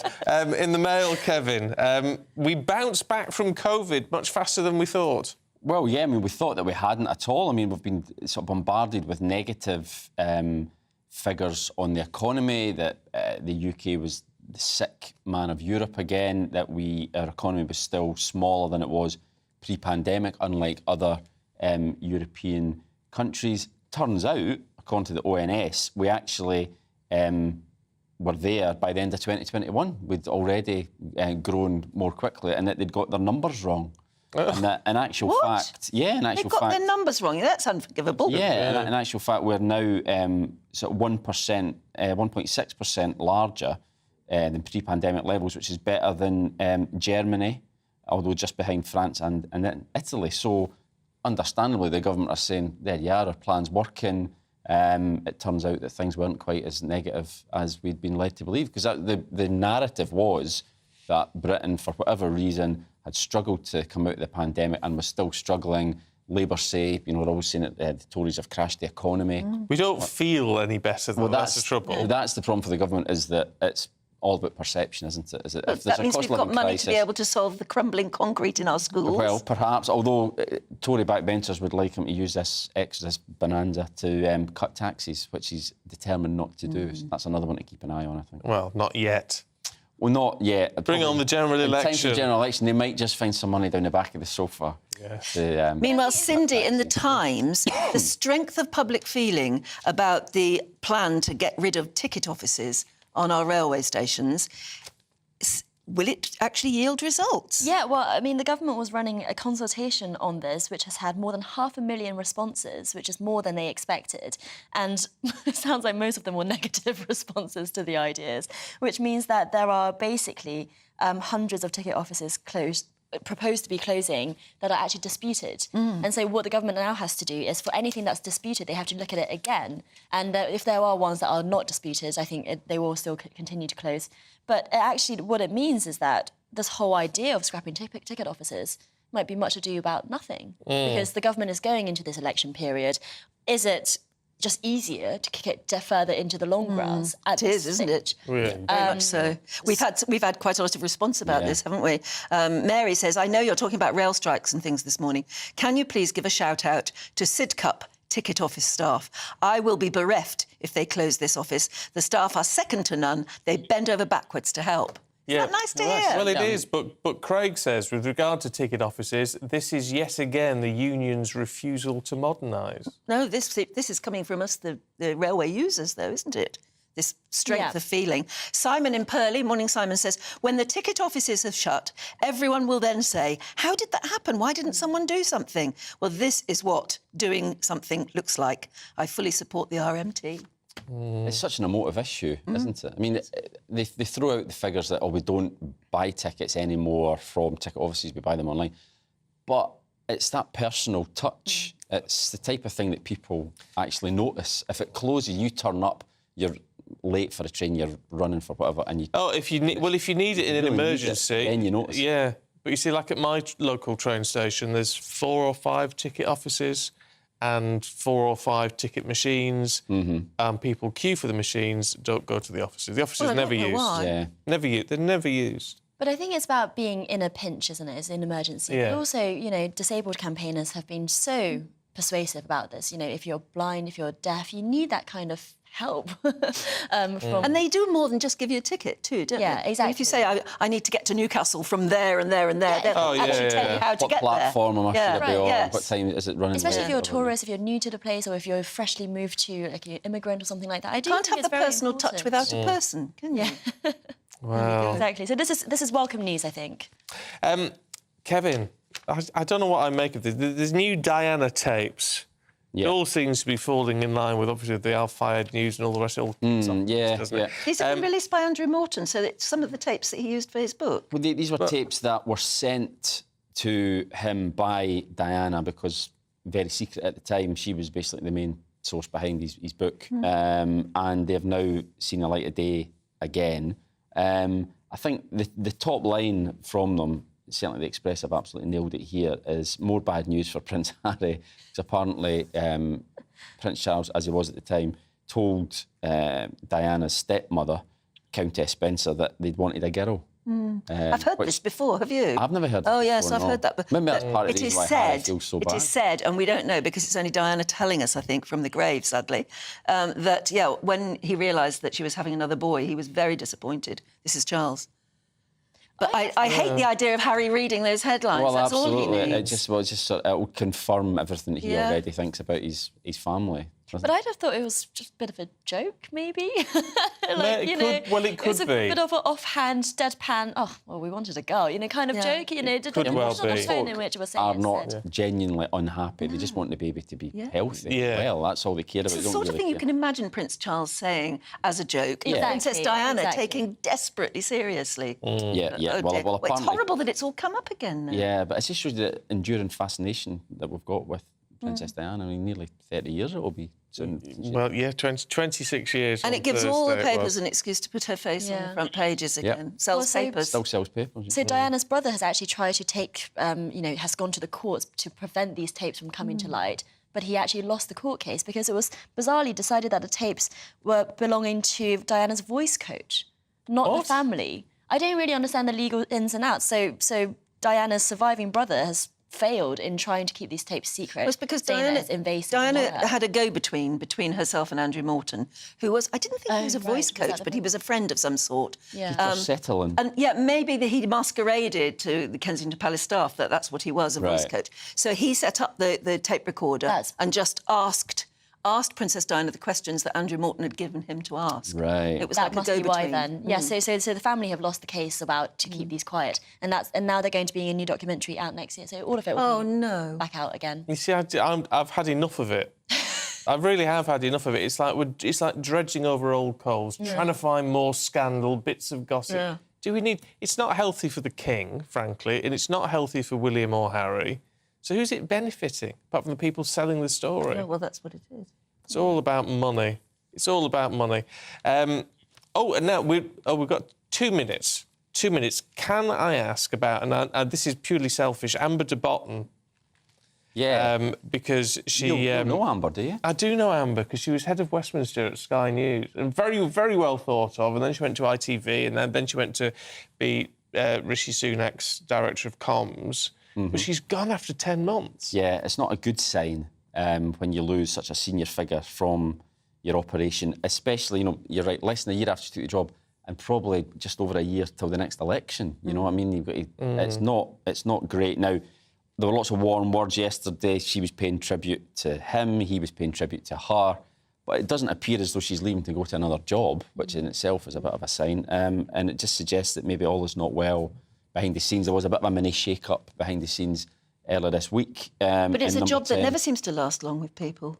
No, I mean, there was a lot of surprise when she gave up. She had a really good job at ITN and was very highly regarded, very popular amongst colleagues. So it was a surprise when she jumped the fence, as we say, to go into communications. And yeah, for whatever reason, it's sad because I know her as well, and she's really nice. She's lovely. I just think it's very difficult when you get out of... I mean, it's also a bit in-house, isn't it? But when you sort of go from journalism to that political comms, it's very difficult. You couldn't go back. Well, that's it's a one-way street. Once you've been, it is difficult to come back from political But communications. it does suggest things are not happy inside number 10. Absolutely, and MP's back next week.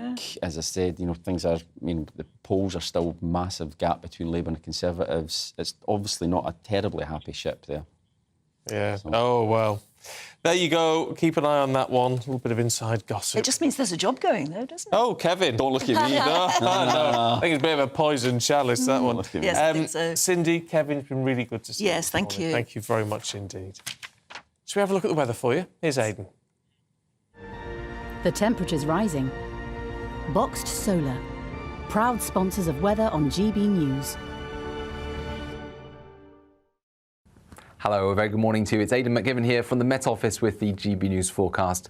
It's that time of year. Foggy mornings are becoming more and more common, but don't despair if you've got the low cloud, the mist, the fog. This morning it is going to brighten up. It's going to turn increasingly sunny and increasingly warm over the next few days.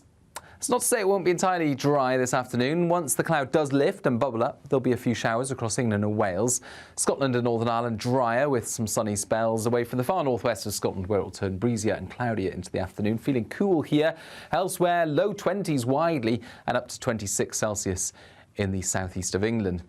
Any showers that do form disappear quickly later in the afternoon, and by the evening, skies clearing across a large part of the UK, but some medium and high-level cloud will affect Scotland and Northern Ireland. Some rain will push into the Northern Isles and the Outer Hebrides, along with a strengthening breeze.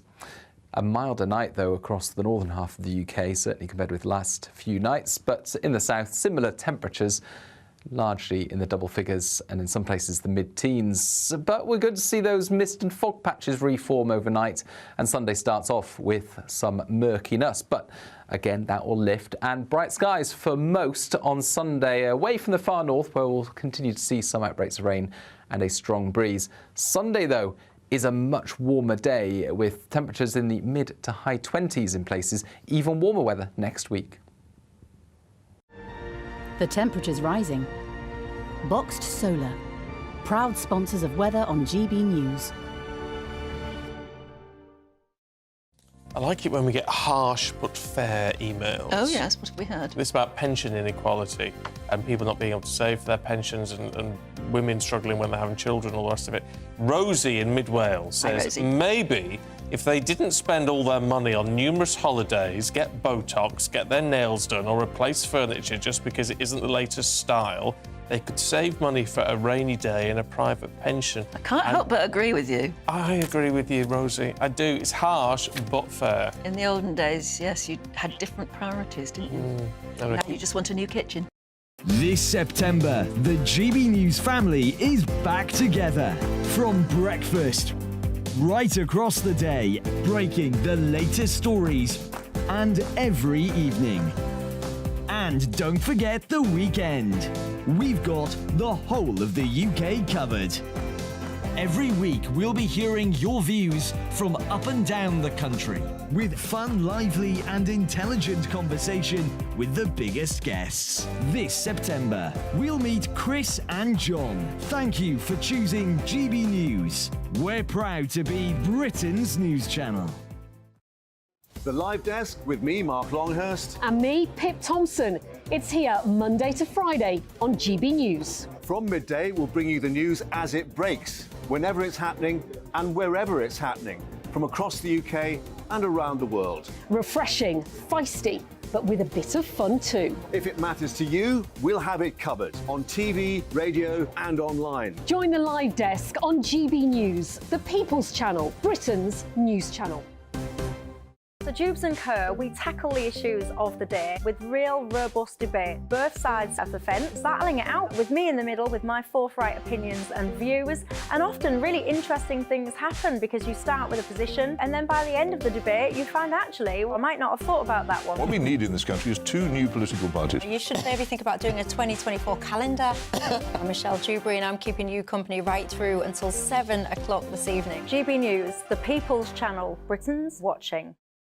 Every Sunday from 11, join Michael Portillo. There'll be topical discussion, looking at the week before and the week to come. So kick back and relax at 11 a.m. on Sundays on GB News with me, Michael Portillo. GB News, the People's Channel, Britain's news channel.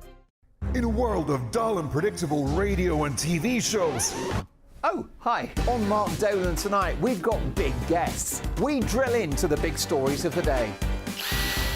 The show adds up to a brilliant listening and viewing experience. Mark Dolan Tonight is the most entertaining current affairs show ever, and that's a fact.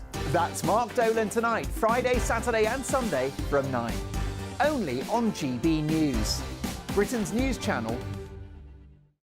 Like all families, we have arguments every now and then, but actually we agree on what the mission of GB News is, and that's the most fundamentally important thing. GB News provides the kind of platform that lets all voices be heard. We don't hold back. We're free to say what we really think. Just because some people who live in a tiny little Westminster bubble think that their particular story is important, that's not the most important story for me. And often there will be difficult stories, stories that you won't find on the establishment media. Because what people think in the north of England may be very different to what they're thinking in the home counties. We're going to carry on telling the world what life is really like for households up and down the UK. We love to be in your car, in your kitchen as you're having your breakfast. Whatever you're doing, you are part of the show. If it matters to you, it matters to us. Britain's watching. Britain's watching. Britain's watching. We're proud to be GB News, the People's Channel, Britain's news channel.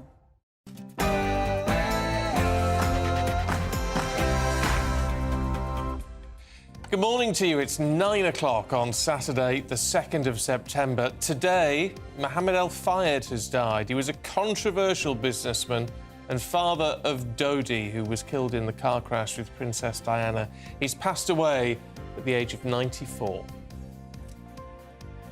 Over 20,000 RMT union members are walking out again following the ASLEF strike, which happened yesterday. So will we ever see the end of this? Now, are cosmetic procedures safe? The government's looking at how to better regulate those people who carry out things like Botox injections and fillers. And the weather is hoping to be nice. Here's Aidan. It might be a misty start out there for many of us this morning, but I can promise sunnier and warmer weather for most of us over the next few days. Good morning to you. I'm Stephen Dixon. And I'm Anne Diamond, and this is Breakfast on GB News.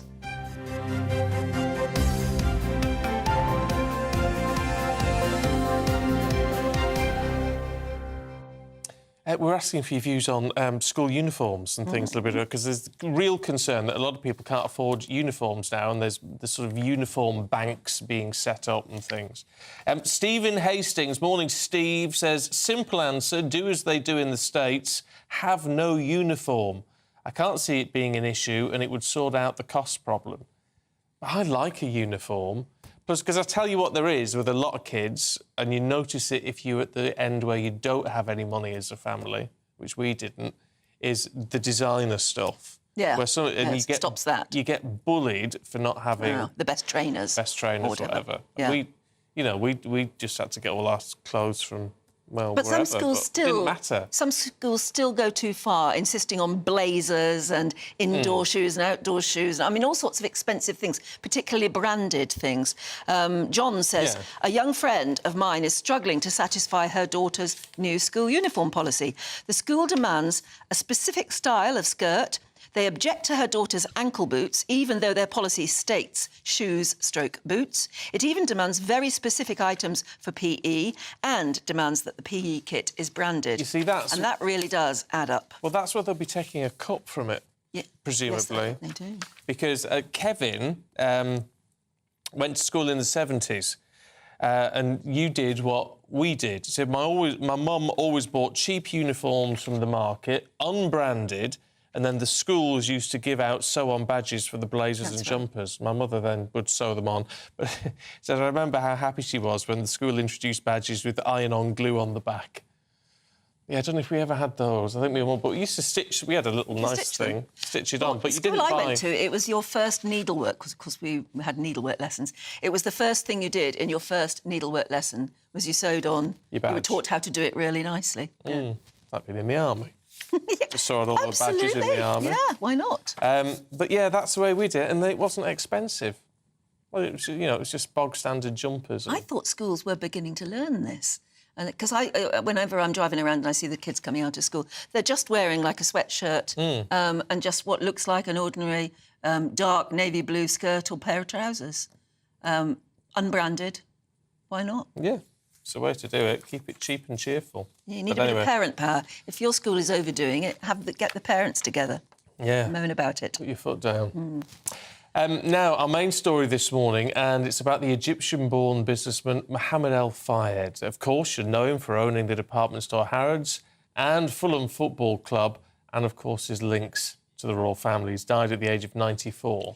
Yes, in a statement by Fulham Football Club, they paid tribute to their former owner and chairman. But his death does come almost 26 years to the day after the car crash that killed his son, Dodi, and Princess Diana in Paris. Well, joining us now is former royal correspondent and he was Director of Public Affairs then for Mohammed Al-Fayed. Michael Cole joins us. A very good morning, Michael. I think you must be feeling very sad this morning. You're very perceptive. Good morning, you too. It's a pleasure to see you, even on such a sad day as this. Mohammed died on Wednesday, which was the day before the anniversary, the 26th anniversary of the terrible death of Dodi, his oldest son, and Diana, Princess of Wales, a very close family friend, in Paris. And yesterday, the day after that anniversary, he was laid to rest, entombed in a mausoleum in the grounds of his house in Surrey, lying forever next door to Dodi. I knew him for 37 years. I know that you, Anne, you met him on one occasion. I'm sure you formed your own opinion. There he is down at Fulham Football Club talking to the crowds and enjoying the banter with them. He was highly controversial. He was certainly well, there's me on the football field. In fact, that was the first match after the death of Diana, when he went back to the game, and the crowd, of course, welcomed him. There he is messing about. And there we are, and me again, we're having an opening of a sale, or something very special is happening at that particular moment. And that's when he sold the club to Shahir Khan. He liked his moustache, so Mohammed got a moustache made like his, which he wanted to wear. And there's Sophia Loren coming to open the sale with him. He loved people. He loved show business. You know, retail is theatre as far as he was concerned. And that's how he approached things. I mean, highly controversial, of course, but those people who actually knew him, who worked for him, who were his customers, who were the fans of his football club, and the many, many, many people who were beneficiaries of his kindness and generosity, they are without number, I can assure you. And he always was doing things. And I said, you know, some of these hard luck cases, I said, Mohammed, you can't do everything. And he said, no, Michael, I can. He said, you do something good in life, you come back with something good. And I said to him, well, that's Buddhism, you know, that's not Islam, it's certainly not Christianity. He said, but in the Bible and in the Quran, it says, if you do something good, it will be beneficial to you and to everyone else. And he certainly lived by that. It was the greatest tragedy that what happened in Paris in the Alma Tunnel 26 years ago. He was never the same again. Of course, he maintained his smile. He said, I can't walk around looking how I feel. I've got a store to lead. I've got people to lead. And then we see the scene of that appalling accident and the terrible deaths of them both. Dodi was killed outright instantly, and it took 100 minutes, an hour and 40 minutes to get the princess to hospital where her life might have been saved. All terrible, all appalling, scenes that will be with me forever. Michael? Yes, Michael, yes, Anne. Look, he lived a very good and happy and long life till 94, but he died, as you pointed out, just a day before the anniversary, 26th anniversary of that terrible car crash. Do you think that's a coincidence, or I don't know whether he'd been ill for a while. Do you think he just couldn't face yet another anniversary? You just can't help wondering. I'd love to ask him that very question. Karma. It does seem very, very strange to have happened exactly as it has done. Very strange indeed. Yeah, but certainly it's a great exit, isn't it, really, at that particular time? Maybe it was meant, kismet, wonderful Arab word, meaning fate. Was it fate that he should die just before the anniversary and be entombed with Dodi immediately after? It certainly has some synergy there, doesn't it? It has some, it's awful to think of. But he lived a great life, as you said. He had a wonderful innings. He did a lot. He came from Egypt. When he came to London in the mid-60s, he made his way, and he bought the most celebrated department store in the world, which he loved, the most glamorous hotel in the world, the Ritz in Paris. And he had other business interests. He tried to get into radio. He set up Liberty Radio. I don't think you ever worked for it, but it was there. It set many people on their careers, including the man who does the excellent evening show on GB News. Is it Mark Edmonds, the young guy with the glasses and the haircut? Oh, Mark Dolan. Yes. Mark Dolan was talking about it last night, actually. He worked for him. Yeah, he was talking about it last night, and he had a lot of very kind and nice things and positive things to say about Mohammed Al-Fayed, as did other guests. And yet, when you say that, I mean, I liked the man a lot, and he was very generous to me. But when you say that, it's almost a controversial thing to say. People leap at you and say, oh, no, the man was a rogue. Yeah, he thought a lot of you, Anne, because he knew what you'd suffered too. And he was very well aware of people with children who had problems, and the number of families that came into his office at their wits' end to know what to do, and he made miracles happen for them. Clearly, he did. Clearly. Yeah, well, I'll tell you what, Michael. It's interesting to see, as someone who we know you well, and clearly this has really shaken you. Well, of course, I knew him for 37 years. I'm 80, so not quite half of my life, but certainly more than a third of my life. I met him. I was the BBC Royal correspondent, and I was making a film which eventually ended up being called The Uncrowned Jewels. It was my title, about the Duke and Duchess of Windsor telling their story through the jewels that he lavished upon her. And I said to my producers, we've got to get access to the house they lived in Paris, in the Bois de Boulogne. And that had just been given to him by Jacques Chirac, who was the mayor of Paris. He later became the president, of course, and Mohammed took it on. And I went to, I rang Harrods, and they said, oh, ring this number. And I wanted access to the house. Nobody had ever filmed inside there. Nobody had ever been there. The Duchess had died a couple of months earlier. And I went to see him, and I waited at his office in Park Lane in a very elegant room, a library full of books, and a charming lady in Chanel poured me a beautiful glass of rich champagne. And I was sitting there for 40 minutes thinking, well, I'm going to be stood up. And suddenly the whole wall of the books moved. It was the secret door. And he walked in, bouncing around, full of energy, full of life. And he rather delighted the fact that he'd taken me by surprise by coming through this door, which was a bookcase. And he then said, yes, go over and film. And we made this film, which was seen by 7 million people, and it was the most watched documentary ever on the BBC, apart from The Royal Family, which was made by the BBC, but Her Majesty the Queen owns and still retains the copyright of that film. So it was 7th in the list of programmes that week after Coronation Street and EastEnders. And indeed, Madonna said to me when she was making her film about the Duke and Duchess of Windsor, which I think was called W.E., she said that she looked at that film every morning before she went on the set to remind her of the magic that she wanted to convey in this film about this romance, as I say, told through the jewels that he bought her. And they were, of course, lavish. I think I covered the sale in Geneva. I think the total price at the end was something like £32 million, which was even more in 1987 than it is now.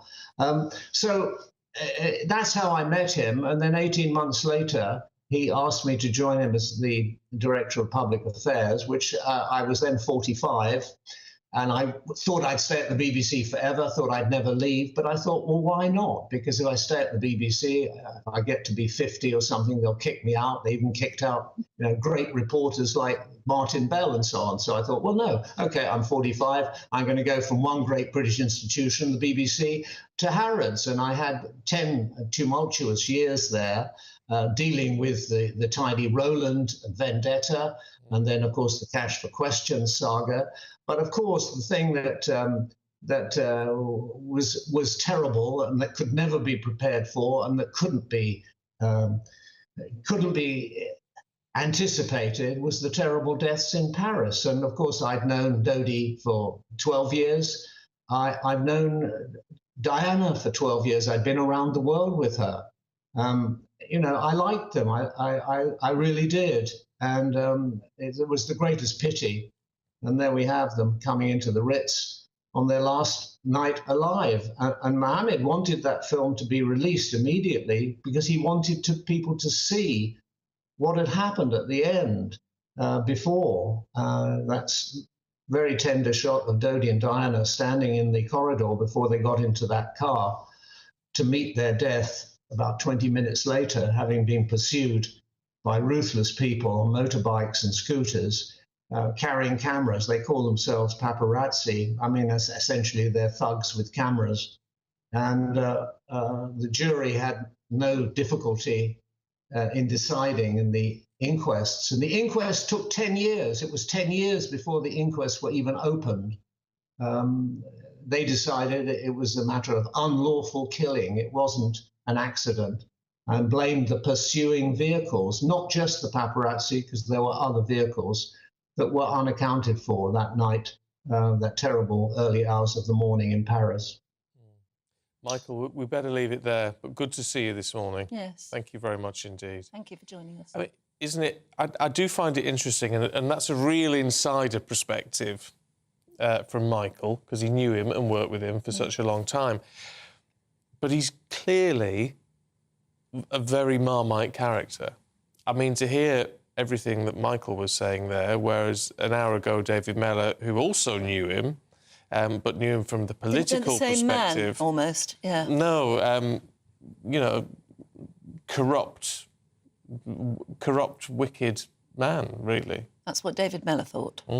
So it's... But you have to, don't you have to take people as you see them, or as they strike you? Yes, of course, you should check them out, I suppose, and you can't always approve of everything they do. But that's what I always say, is that he was always a lovely man to know. And it was lovely to me. And you have to take people. You have to see them as you find them. I think so, yeah. I mean, and Michael worked with him for so long, knew him for so long, and he's no fool.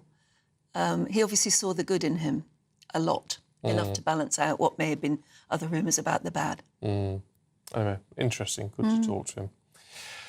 Now, back to reality with a bit of a bang today, especially if you're trying to go anywhere, because it's another Saturday, another strike. Up to about 20,000 RMT union members at 14 train operators walking out today, following that industrial action by ASLEF yesterday. There apparently will be slightly more trains running compared with yesterday, but fewer than half of normal services will be operating. And we're all wondering how long this is going to go on for, really. Oh, aren't we just? Will it ever end? Let's head to Cleethorpes and our Yorkshire and Humber reporter, Anna O'Reilly. Morning, Anna. Good morning, Stephen and Anne. Yes, I'm here at an RMT picket line at Cleethorpes train station. You can see that the picket line's just behind us here, and staff are coming out to protest over pay and also conditions. And it's been going since June 2022, so 14 months, and this is the 25th consecutive day of strike action now from the RMT. I'm joined this morning by Gaz Jackson. He is the RMT regional organiser for Yorkshire and Lincolnshire. And Gaz, you were a train conductor yourself. You've done the job. What is it like? Well, I did 16 years on the back of the train as a guard, and I understand the severities of what maybe a driver on the operation train will be. Certainly out of Cleethorpes, you know, you're an hour away from the biggest main station, and it's a long way not to have a second safety critical person on board. So I think it's very imperative that we do have a driver and a guard on board every single train across the country. Yeah, and what changing conditions could impact staff like we've got behind us here today? So potentially the negotiations that have been going on is the rail delivery group want to close all ticket offices. They may want to look at driver only operation, and that's unacceptable. It'll make the railway the Wild West. People won't want to travel. What my people want is a safe, accessible and affordable railway for everybody to use. Yeah, and what is the morale among staff? Because, you know, they're not being paid, are they, while they're on strike? What is that morale still for people going out? Are they willing to go even longer to get this negotiation done? Well, I think the determination that our membership is showing across the country is absolutely fantastic. We've had to deliver 3 ballot mandates due to the anti-trade union laws. We're day 25 today, and our members will go on as long as they want us to. They'll tell us when they've had enough, and they'll tell us when they want to keep going, and I think we're going to keep going if we can't get a dispute sorted. And is there some negotiations next week to try and move this forward? Because it just feels like it's a bit of a deadlock at the moment. So my General Secretary wrote to the Rail Delivery Group beginning of last week, and we received a response last night, I think. I'm not sure of the detail, but I'm hoping that we do get a meeting with the Rail Delivery Group, and we hopefully can move this on and get a settlement for everybody. And what would be an acceptable deal to your members? So a lot of the talk has been around pay, but our biggest issue is the job security. It doesn't matter whether you get 50%. If you haven't got a job by the end of this year, it doesn't matter. So I think what we need to do first is to secure people's jobs, and then we can talk about the other things after. And what about passengers? Because they're caught up in the middle of this all, aren't they? This is a busy weekend. People coming back from holidays, wanting to use the rail to get home. They won't be able to, or there's a much more reduced service. What are passengers saying? And do you think there's still the support, or are people just apathetic now? It's been going on so long. Well, I think the public support that we've had for the last 18 months has been absolutely fantastic. And just going to the consultation that's just closed last night regarding the ticket offices, we've had 500,000 responses. So there's people out there that want to keep the railway staffed. If we dehumanise the railway, I'm not sure it's going to be a very safe place for people to use going forward. And that's what we're trying to do, secure people's jobs and make sure that we can have a safe, accessible and affordable railway. Thank you, Gaz. So that's the view from the picket line here at Cleethorpes, where the sun is shining on us. Yeah, it looks a nice sunny day up there, actually. Yeah, it does. It does. It does. Just to take very quickly, because we were talking about robot cats earlier on. Yes. And I've had a little video from Kitty Marks about her mum, and a little video of her, what they call dementia cat, which is a robot cat. So I won't share the video. No, but the idea is the stroking of it, and if it responds... And it purrs and opens its eyes. Yeah, and probably feels... You get some sort of reaction when you stroke it. And clearly, I can see why that would be good. Clearly helping your mum with her dementia. So there you go. Thank you for the video, I must Kitty. find out more about them, mustn't I? Yeah. Anyway, from stuff like that which really matters to stuff which is really only skin deep, like Botox and other non-surgical treatments, fillers... all that sort of thing. They can be given by just about anybody these days. Is it time to regulate this? We're going to look at this in more detail in just a moment. A brighter outlook with Boxed Solar. Proud sponsors of weather on GB News. Hello, a very good morning to you. It's Aidan McGivern here from the Met Office with the GB News forecast. It's that time of year. Foggy mornings are becoming more and more common, but don't despair if you've got the low cloud, the mist, the fog this morning. It is going to brighten up. It's going to turn increasingly sunny and increasingly warm over the next few days. It's not to say it won't be entirely dry this afternoon. Once the cloud does lift and bubble up, there'll be a few showers across England and Wales. Scotland and Northern Ireland drier with some sunny spells away from the far northwest of Scotland, where it will turn breezier and cloudier into the afternoon. Feeling cool here. Elsewhere, low 20s widely and up to 26 Celsius in the southeast of England. Any showers that do form disappear quickly later in the afternoon, and by the evening, skies clearing across a large part of the UK, but some medium and high-level cloud will affect Scotland and Northern Ireland. Some rain will push into the Northern Isles and the Outer Hebrides, along with a strengthening breeze. A milder night, though, across the northern half of the UK, certainly compared with last few nights, but in the south, similar temperatures, largely in the double figures and in some places the mid-teens. But we're good to see those mist and fog patches reform overnight, and Sunday starts off with some murkiness. But again, that will lift, and bright skies for most on Sunday, away from the far north, where we'll continue to see some outbreaks of rain and a strong breeze. Sunday, though, is a much warmer day, with temperatures in the mid to high 20s in places, even warmer weather next week. A brighter outlook with Boxed Solar. Proud sponsors of weather on GB News.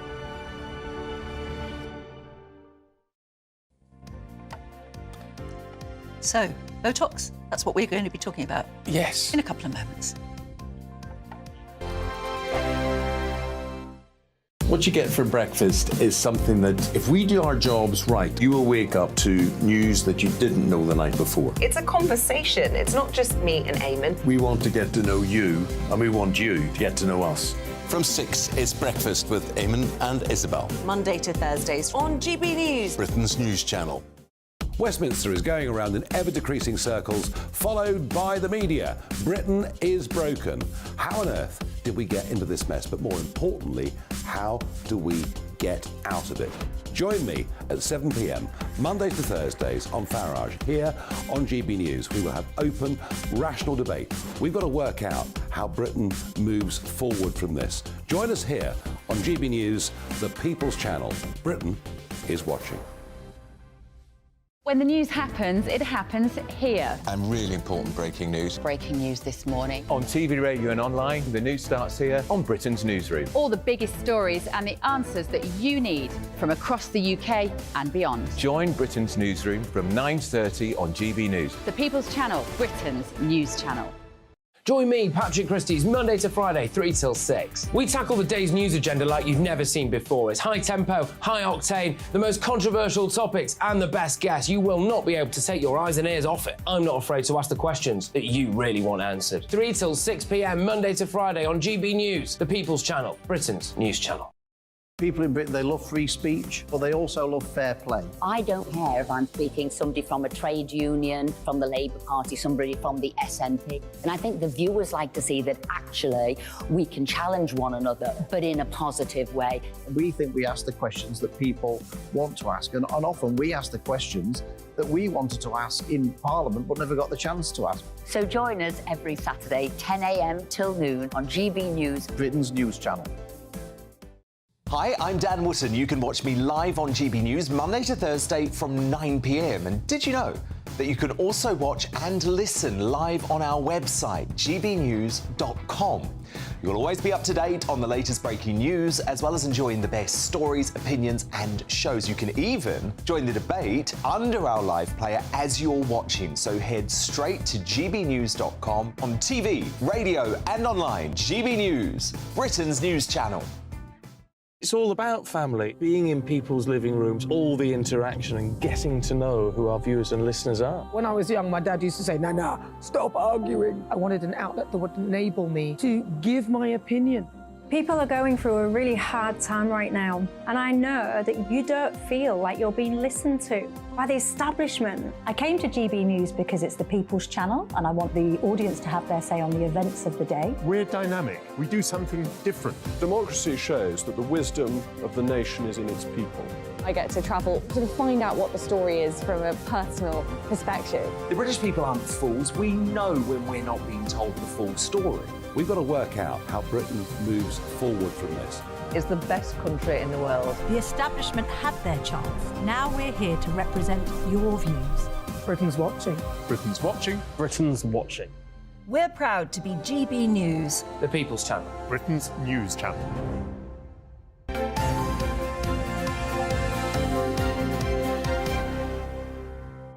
Welcome back. You're watching and listening to Breakfast with Stephen and Anne. You've got them going.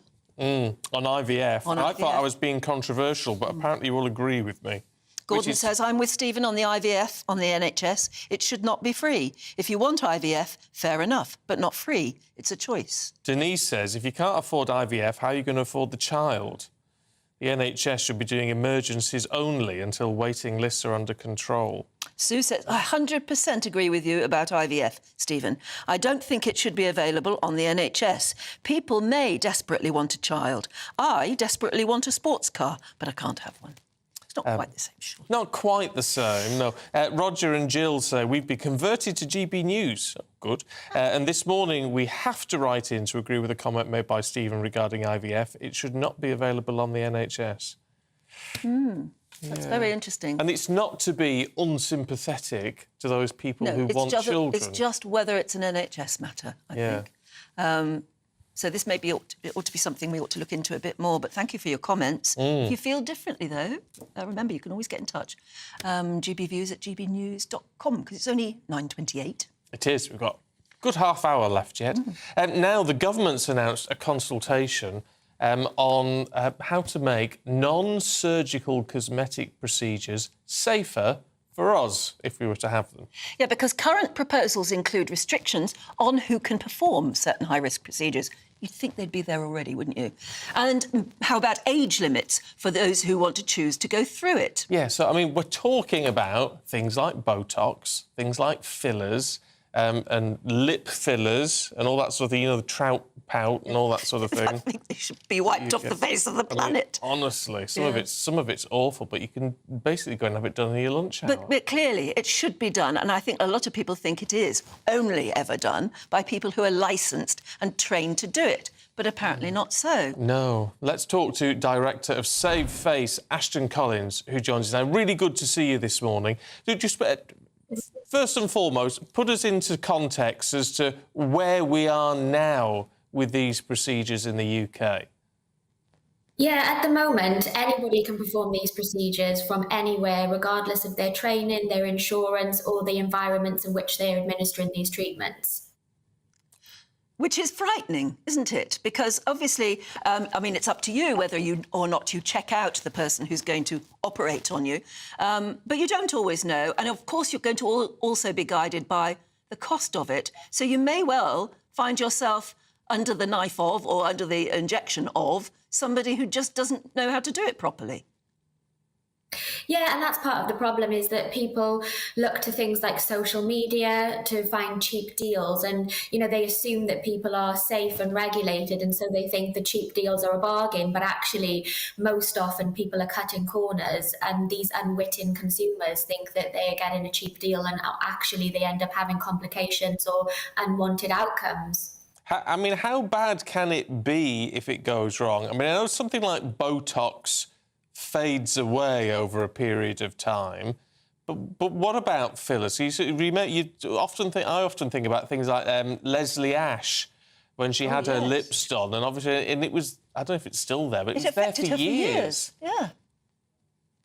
Yeah, and yeah, you're totally right. The dermal fillers, when they go wrong, they can go really wrong. So people assume that they are risk-free beauty treatments, but they're not. They're actual medical interventions, which, if they go wrong, they can cause things like blindness, tissue death, infections, and like you said, that sort of, if they're injected incorrectly, that trout pout look. So what does your organisation, Save Face, do? So we're a government-approved register, and we check and verify everybody on our register that they've passed an assessment process to make sure that they're qualified, their insurance, and that their environments are safe and fit for purpose for these treatments to be administered. Right, so it's not a case of saying, actually, these treatments shouldn't be carried out. It's just a case of saying they need to be carried out by people who actually really know what they're doing and presumably have things like insurance in place as well. Yeah, absolutely. And we advise people to, entrust healthcare professionals, and that's important because Botox is a prescription-only medicine, and the vast majority of dermal filler complications require prescription-only medicines as well. So we would advise people to only entrust registered healthcare professionals. Isn't it terrifying that we haven't got that sort of regulation now? I mean, Botox has been around for years. Absolutely, and I think, in hindsight, the government ought to have restricted who can and can't do these treatments when they first came to the UK in sort of 20 years ago, and they would have, restricted who can and can't do them then. And unfortunately, it's escalated to the point where we have thousands of people who are lay people injecting people, and so, they should have reclassified these treatments years ago. Yeah, well, I think a lot of people would agree with you. Ashton Collins, good to see you this morning. Thanks very much indeed. I just think it's frightening just how many people allow anyone to put needles into their face. Yes. Without thinking, Your face is you, isn't it? And you could find yourself really altered in a way that you don't like looking at yourself in the mirror. I think that's horrible. That's awful. You've got to do it. If you're going to do it right. But of course, that doesn't mean doing it cheaply. No, it never will be. That's the way it goes, isn't it? OK, so we're going to catch up with the launch today of that space rocket from India, and lots of other things to talk about, so don't go away. You're watching Breakfast on GB News. This September, the GB News family is back together. From breakfast, right across the day, breaking the latest stories, and every evening. And don't forget the weekend. We've got the whole of the UK covered. Every week, we'll be hearing your views from up and down the country, with fun, lively and intelligent conversation with the biggest guests. This September, we'll meet Chris and John. Thank you for choosing GB News. We're proud to be Britain's news channel. The Live Desk with me, Mark Longhurst. And me, Pip Thompson. It's here Monday to Friday on GB News. From midday, we'll bring you the news as it breaks, whenever it's happening and wherever it's happening, from across the UK and around the world. Refreshing, feisty, but with a bit of fun too. If it matters to you, we'll have it covered on TV, radio and online. Join the live desk on GB News, the People's Channel, Britain's news channel. So Jubes and Kerr, we tackle the issues of the day with real robust debate, both sides of the fence, battling it out with me in the middle with my forthright opinions and views. And often really interesting things happen because you start with a position and then by the end of the debate you find actually, well, I might not have thought about that one. What we need in this country is 2 new political parties. You should maybe think about doing a 2024 calendar. I'm Michelle Dewberry and I'm keeping you company right through until 7 o'clock this evening. GB News, the People's Channel, Britain's watching. Every Sunday from 11, join Michael Portillo. There'll be topical discussion, looking at the week before and the week to come. So kick back and relax at 11 a.m. on Sundays on GB News with me, Michael Portillo. GB News, the People's Channel, Britain's news channel. In a world of dull and predictable radio and TV shows. Oh, hi. On Mark Dolan tonight, we've got big guests. We drill into the big stories of the day. The show adds up to a brilliant listening and viewing experience. Mark Dolan Tonight is the most entertaining current affairs show ever, and that's a fact. That's Mark Dolan Tonight, Friday, Saturday and Sunday from 9. Only on GB News, Britain's news channel. Like all families, we have arguments every now and then, but actually we agree on what the mission of GB News is, and that's the most fundamentally important thing. GB News provides the kind of platform that lets all voices be heard. We don't hold back. We're free to say what we really think. Just because some people who live in a tiny little Westminster bubble think that their particular story is important, that's not the most important story for me. And often there will be difficult stories, stories that you won't find on the establishment media. Because what people think in the north of England may be very different to what they're thinking in the home counties. We're going to carry on telling the world what life is really like for households up and down the UK. We love to be in your car, in your kitchen as you're having your breakfast. Whatever you're doing, you are part of the show. If it matters to you, it matters to us. Britain's watching. Britain's watching. Britain's watching. We're proud to be GB News, the People's Channel, Britain's news channel.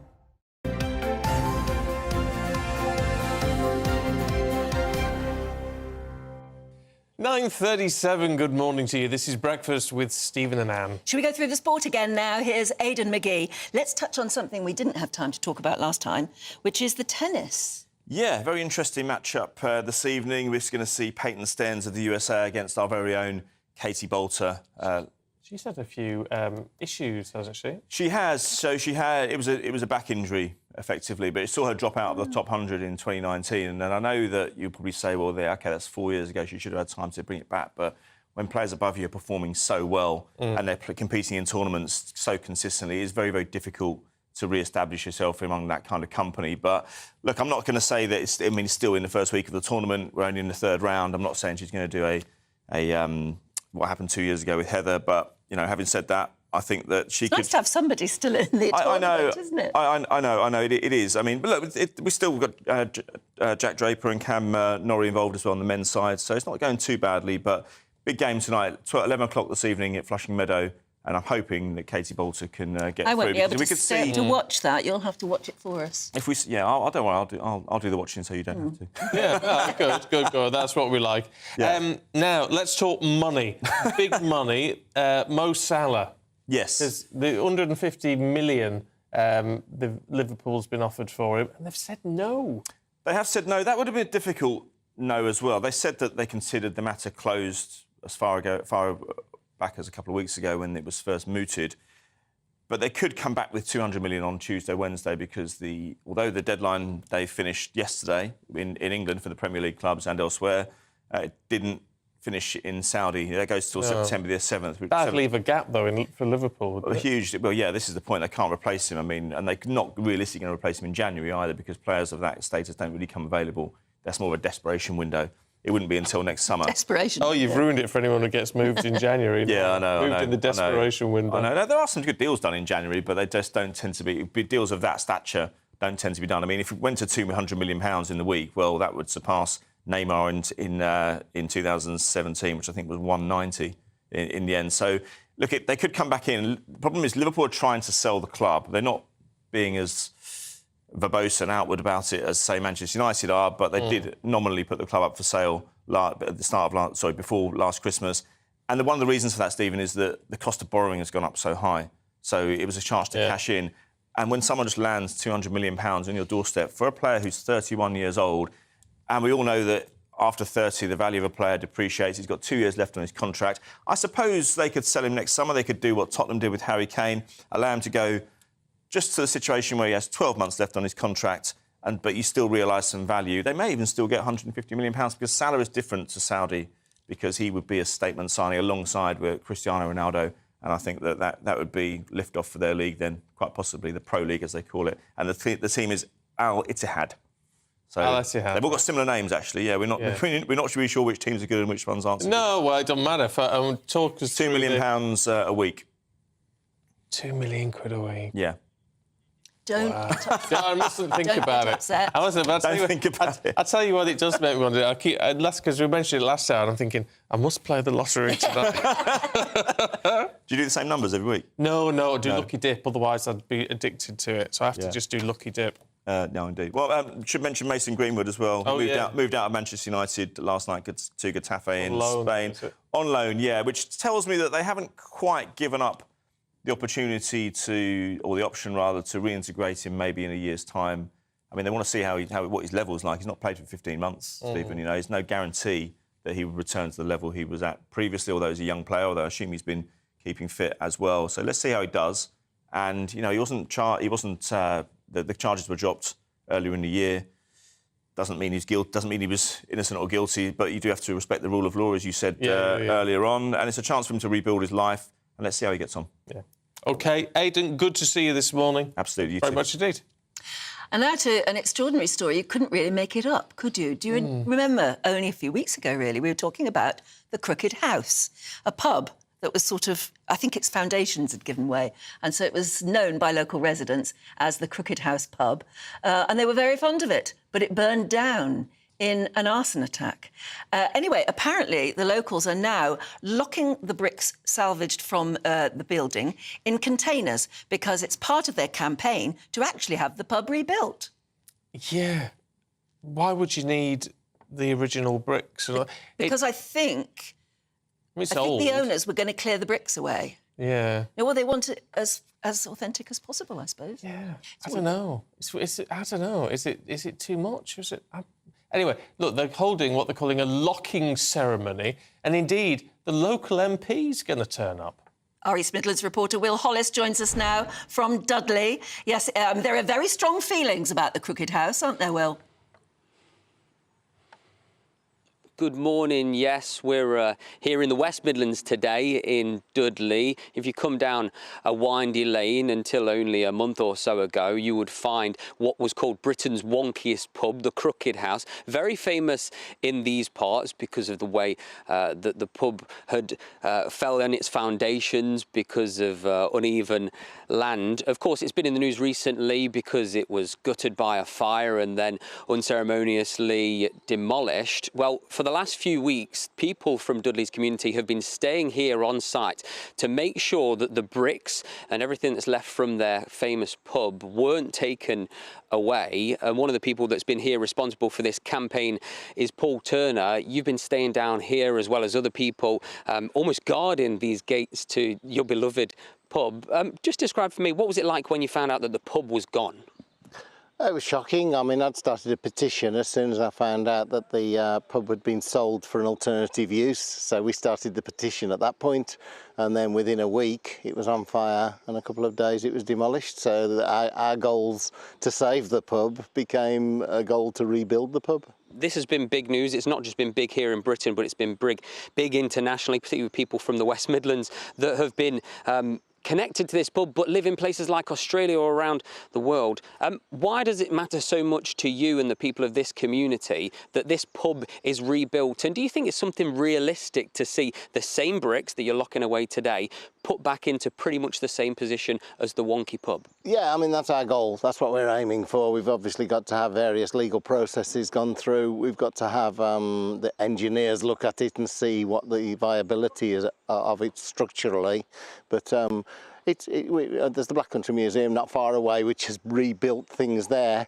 We don't want this to go there, but we believe that this could be built back in place. And we've had offers from them to help us look into how we might be able to do that. You're locking away the bricks today. I was told it was some thousands. How many bricks have you guys locked away? And you've been picking them up yourselves, haven't you? Yeah, well, there's 25,000 bricks. We weren't allowed on the site to pick up the bricks. I mean, they had to. There was asbestos in the cement, and they had to clean the bricks, put them on pallets. It was quite a difficult time when the contractors first arrived on site, and people were protesting and tried to stop them getting through. But we managed to build a relationship with them. They've agreed to put the bricks into the containers, and that they'll put their padlock on and we'll put our padlock on, so that both containers are locked, and we keep our keys and they keep their keys, so that the bricks are secured in the containers. It's quite a symbolic act at a time when you've probably lost a lot of trust with the people that have been responsible for this. Of course, there is a police investigation. 2 people were arrested, but that investigation is ongoing. Just describe for me, this is almost the end of this chapter, but there's many more chapters to come in the wonky pub. What's the ideal situation for you, and how does this end? Well, we expect that what's going to happen, there's going to be a period of calm now where everything's happening through the legal system, and we've got to wait for things to happen, and that's things are going to go a little bit quieter, but we'd like to try and keep the momentum going and make sure that people continue to support this cause. There is an example of the Carlton Tavern in London, which was ordered by Westminster Council to be rebuilt brick by brick, and that happened. It took 6 years, so we know that we've got a long job here.